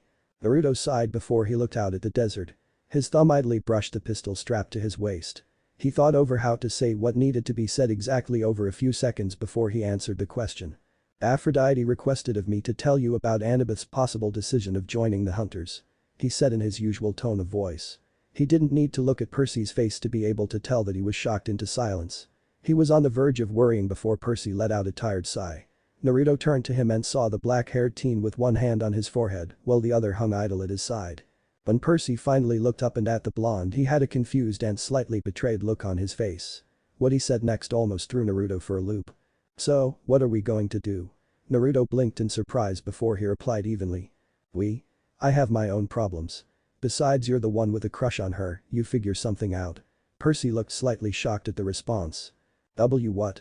I don't have a Naruto had decided he had wasted enough of their limited time and cut him off to end the conversation. Don't lie to me. I can read people fairly easily and you weren't exactly keeping your emotions in check. As I said, it isn't my problem. We hardly know each other as it is and I don't like her in that sense of the word, so it's all up to you, Percy. A little advice though. Women don't like being told what to do. So don't force the subject. Talk when it's just you two and try to keep an open mind to her reasons. As the saying goes, hell hath no fury like a woman scorned, just don't do something you'll regret. The look on Percy's face, whether it be one of gratitude or something else, Naruto did not know because as soon as he spoke his part the blonde left his company and walked calmly back to their waiting group. A few seconds later Percy broke from his daze and ran after Naruto to catch up. Entranced to junkyard. When Naruto and Percy had rejoined the group, Grover was sending funny looks at Percy. To which he promptly looked in another direction. Naruto and Itachi both watched the interaction with no reactions or emotions. If they needed to know then they would simply find out. The group of 7 then proceeded to walk through the massive junkyard. So, Percy said, very anxious to break the tense silence. How do we get out of here? That way. Zoe said as she pointed beyond the junkyard. That is west. How can you tell? Percy asked, thoroughly confused at her statement. In the light of the full moon, Naruto was surprised he could see her roll her eyes at Percy. That got him thinking on how beautiful her eyes were. They seemed to glow in the night and had a calming aura around them. He cut out of his trance to hear Zoe retort. Ursa Major is in the north. She said. So that must be west. She pointed west, then at the northern constellation, which was hard to make out because there were so many other stars. Percy scratched the back of his and spoke again in ignorance. Oh, yeah. The bear thing. Zo looked offended by the statement. Show some respect. It was a fine bear. A worthy opponent. Just as Percy was about to respond, a hand landed on his shoulder. When he turned, he saw it was Naruto with a stern look about him. Remember that talk we had, Percy? He said in a warning tone as he clenched his hand on Percy's shoulder. He didn't say anything after that, and Zo looked at him gratefully. Eyes. Grover broke in on the moment. Look. They'd reached the crest of a junk mountain. Piles of metal objects glinted in the moonlight. Broken heads of bronze horses, metal legs from human statues, smashed chariots, tons of shields and swords and other weapons. Though there were more modern items as well. Like cars that gleamed gold and silver, refrigerators, washing machines, and computer monitors. Whoa. Annabeth said. That stuff, some of it looks like it could be a huge advance in technology, but none of it's finished. She looked confused at why someone would just quit halfway through something. It even looks like real gold. It is. Dahlia said grimly. Like Naruto said, don't touch anything. This is the junkyard of the gods. Junk. Grover picked up a beautiful crown made of gold, silver, and jewels. It was broken on one side, as if it had been split by an axe. You call this junk? He bit off a point and began to chew. It's delicious. Dahlia swatted the crown out of his hands. I'm serious. I don't like this place. Dahlia said as she gripped the shaft of her spear tightly. I agree. We should not spend an unnecessary amount of time here if we can avoid it. Let's go, I can see the exit just over there. Itachi had been having a bad feeling about even entering the damn place. And when the others started to argue while standing in a place that could possibly kill them, well, he wasn't happy. Naruto nodded and began to walk at a sedated pace towards the exit. The others followed behind him, too involved in their mindless small talk to even notice that Naruto and Zo were walking side by side with small smiles on their faces. Well, Itachi did, but he never did talk much to begin with. Morning. At the edge of the dump, they found a tow truck so old it might have been thrown away itself. But the engine started and it had a full tank of gas, so they decided to borrow it. Itachi was driving, and even though he was still new at it, he was decent. Dahlia, Annabeth, Grover, and Percy rode in the truck while Naruto and Zo sat in the bed of the pickup truck. Naruto was leaning his back against the windows of the truck while Zo sat to the side. The skeletons are still out there. Zo said to the blonde. We need to keep moving. The ones that are left anyway. Naruto mumbled. Dahlia navigated them through the desert under clear blue skies, the sand so bright it hurt to look at it. The air was cool and dry, but the nice weather was just the calm before the storm. Then suddenly the whole world went dark. Last time. The skeletons are still out there. Zo said to the blonde. We need to keep moving. The ones that are left anyway. Naruto mumbled. Dahlia navigated them through the desert under clear blue skies, the sand so bright it hurt to look at it. The air was cool and dry, but the nice weather was just the calm before the storm. Then suddenly the whole world went dark. The quest members and Itachi groggily woke up to the sounds of tormented souls. 3 of them knew where they were immediately after hearing those loud wails. They were in the underworld. As Percy and the others regained their bearings, Naruto was already on his feet, wondering as to why his father had decided to intrude upon their quest. Zo was also quick to her feet along with Itachi. Zo was tense, and with good reason. It wasn't every day you woke up and found yourself in the underworld. And the others, who had finally recognized where exactly they were, fully supported her feelings. Calm down. My father has called us here. For whatever reason, I do not know. Naruto spoke in his usual monotone voice. He was in a casual stance to the untrained eye, but he was always ready for battle, ready for someone to try to take his life. A big, and I mean big, mistake on the attacker's part. It was something that slightly saddened Zo as she was able, albeit barely, to see it. What cruel life had he led to not even let his guard down even in the presence of his parent? Itachi was one of the few even able to see that very thing in Naruto's posture, and it saddened him greatly. But one good thing came out of it. It meant Naruto was back to being his old self, and it wouldn't be changing anytime soon. Hades had taken note of it as well, but he understood the reaction came from his occupation as a shinobi.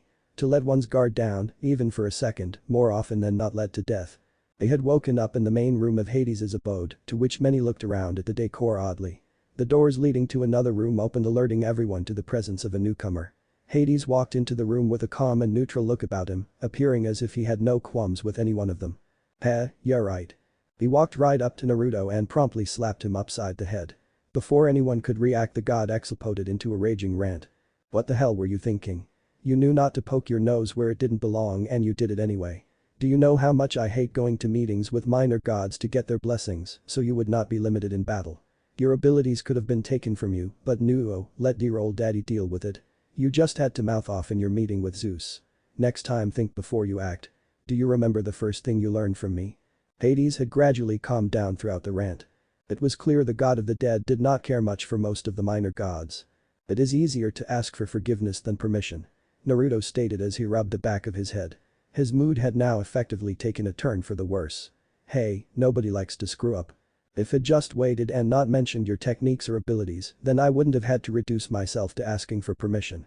He hissed out the last word as if it was a curse. Zo and the other quest members' sweat dropped at the odd scene, while Itachi looked on boredly. The god turned his attention to the raven-haired shinobi before continuing.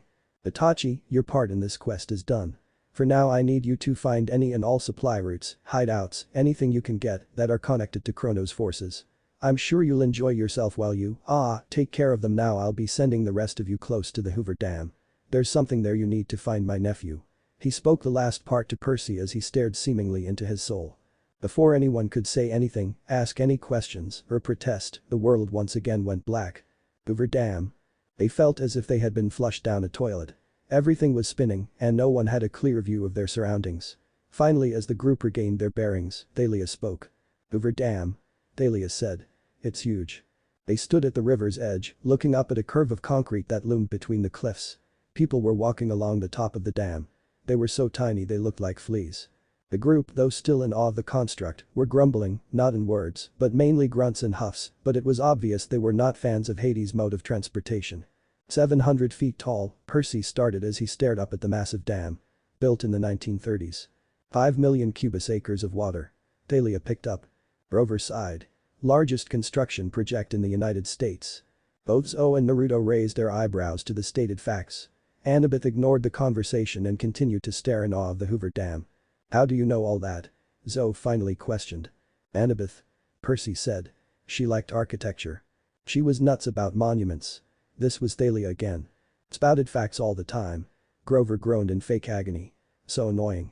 I wish she was here. Percy said. This seemed to at last get Annabeth's attention as she slapped all three in the back of the head.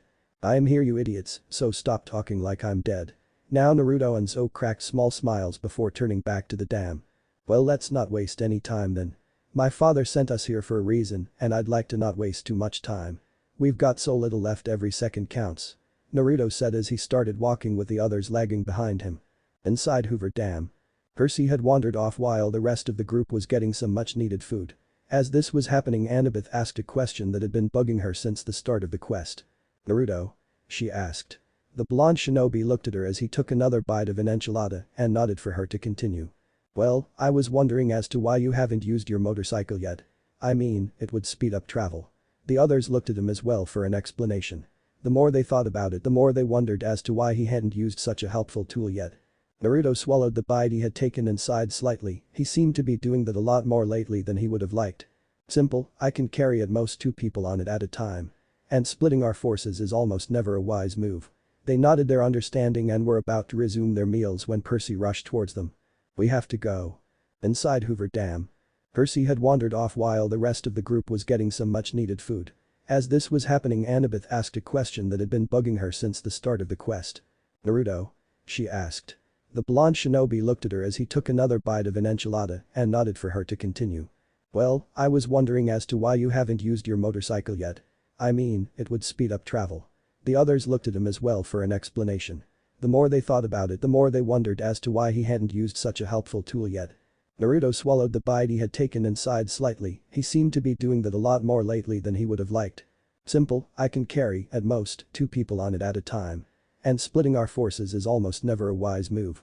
They nodded their understanding and were about to resume their meals when Percy rushed towards them. We have to go. Inside Hoover Dam. What the hell? Came the deadpan reply of Naruto. To be fair, the scene he was watching deserved it, as well as the uncontrollable twitch his right eye was having. The group had turned to see Percy running, and on occasion shoving, through the crowd of people separating them. Not a moment later the screaming started with the clattering of skeleton teeth. As the others dropped their food and pulled out their weapons, Naruto remained where he was and continued to munch on his enchilada. What are they doing? Zo hissed as she knocked an arrow and took aim at one of the skeletons. All around them, the cafe windows on the observation floor gave them a beautiful panoramic view of the skeletal army that had come to kill them.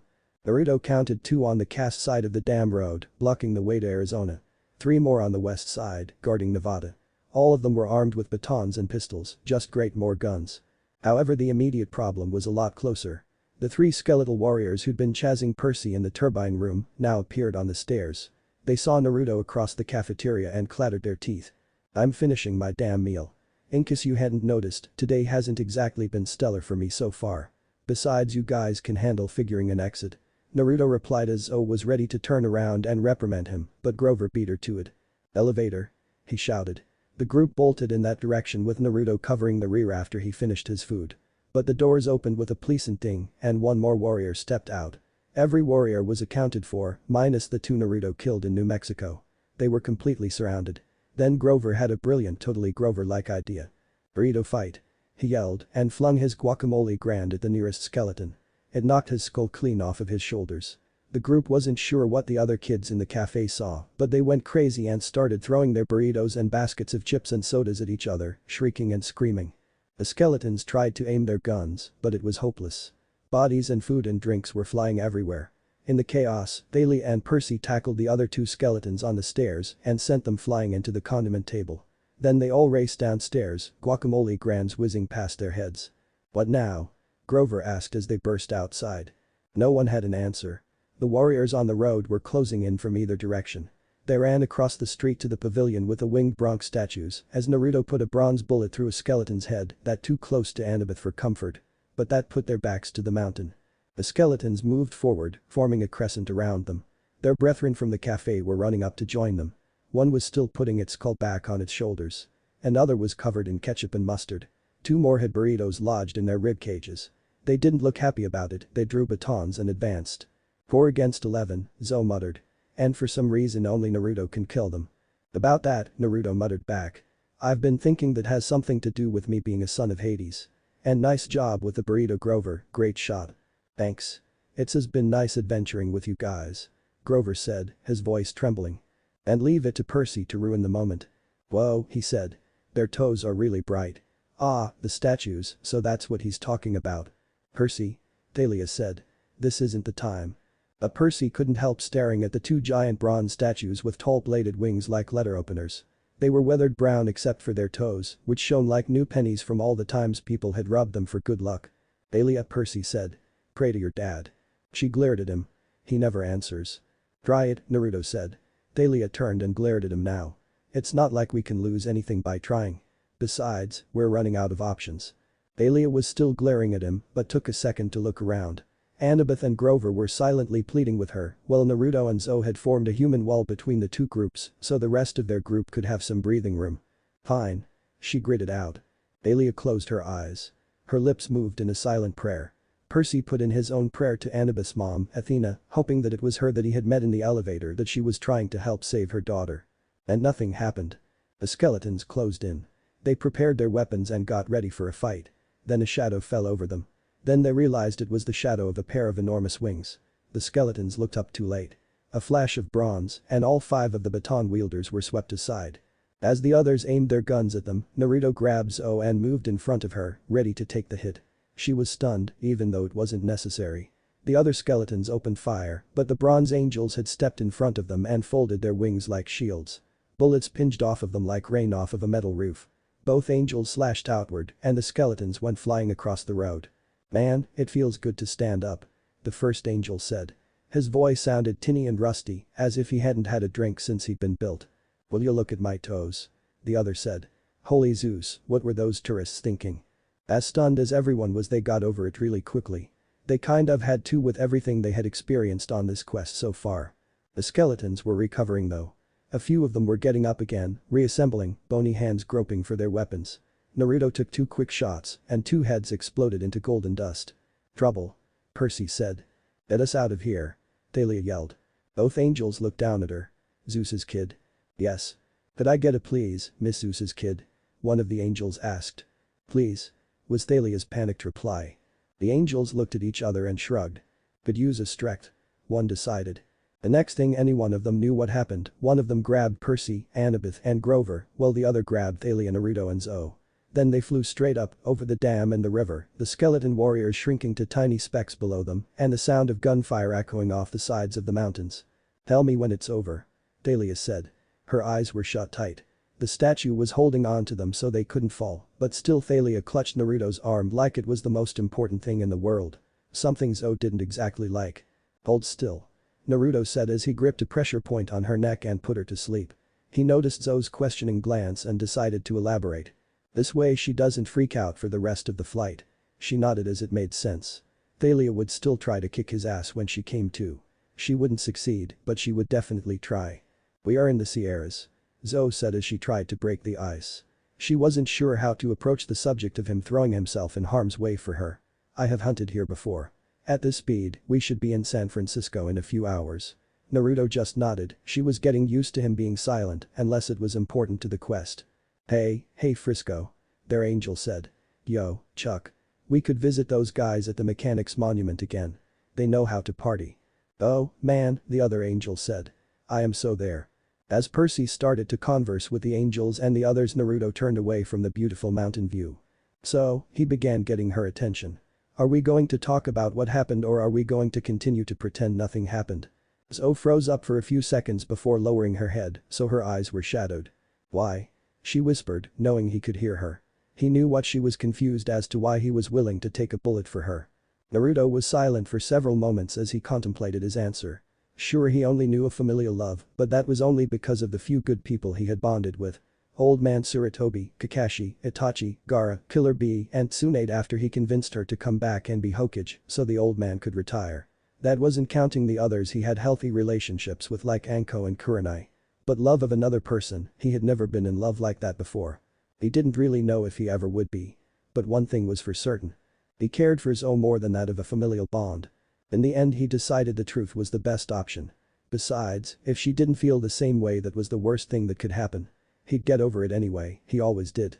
"I'm not quite sure, to be honest. I've never been in love with anyone before. Beauty do care about you, more so than that of anything else I've ever felt." He waited several seconds for her to respond and finally she raised her head to look him in the eye. Her eyes were watering as she reached out and grasped his hand and gripped it tightly. His eyes softened as he returned it and waited for her words. "Please don't make me regret this," she said softly. Before he could question her though, she did something even he hadn't expected. She kissed him. What if Immortal Naruto x Artemis Olympians, and thanks for watching my video till the end. If you enjoy this content, then do consider subscribing to my channel and leave a like if you guys need the next part, comment down, and thanks for watching the video and see you guys in the next video.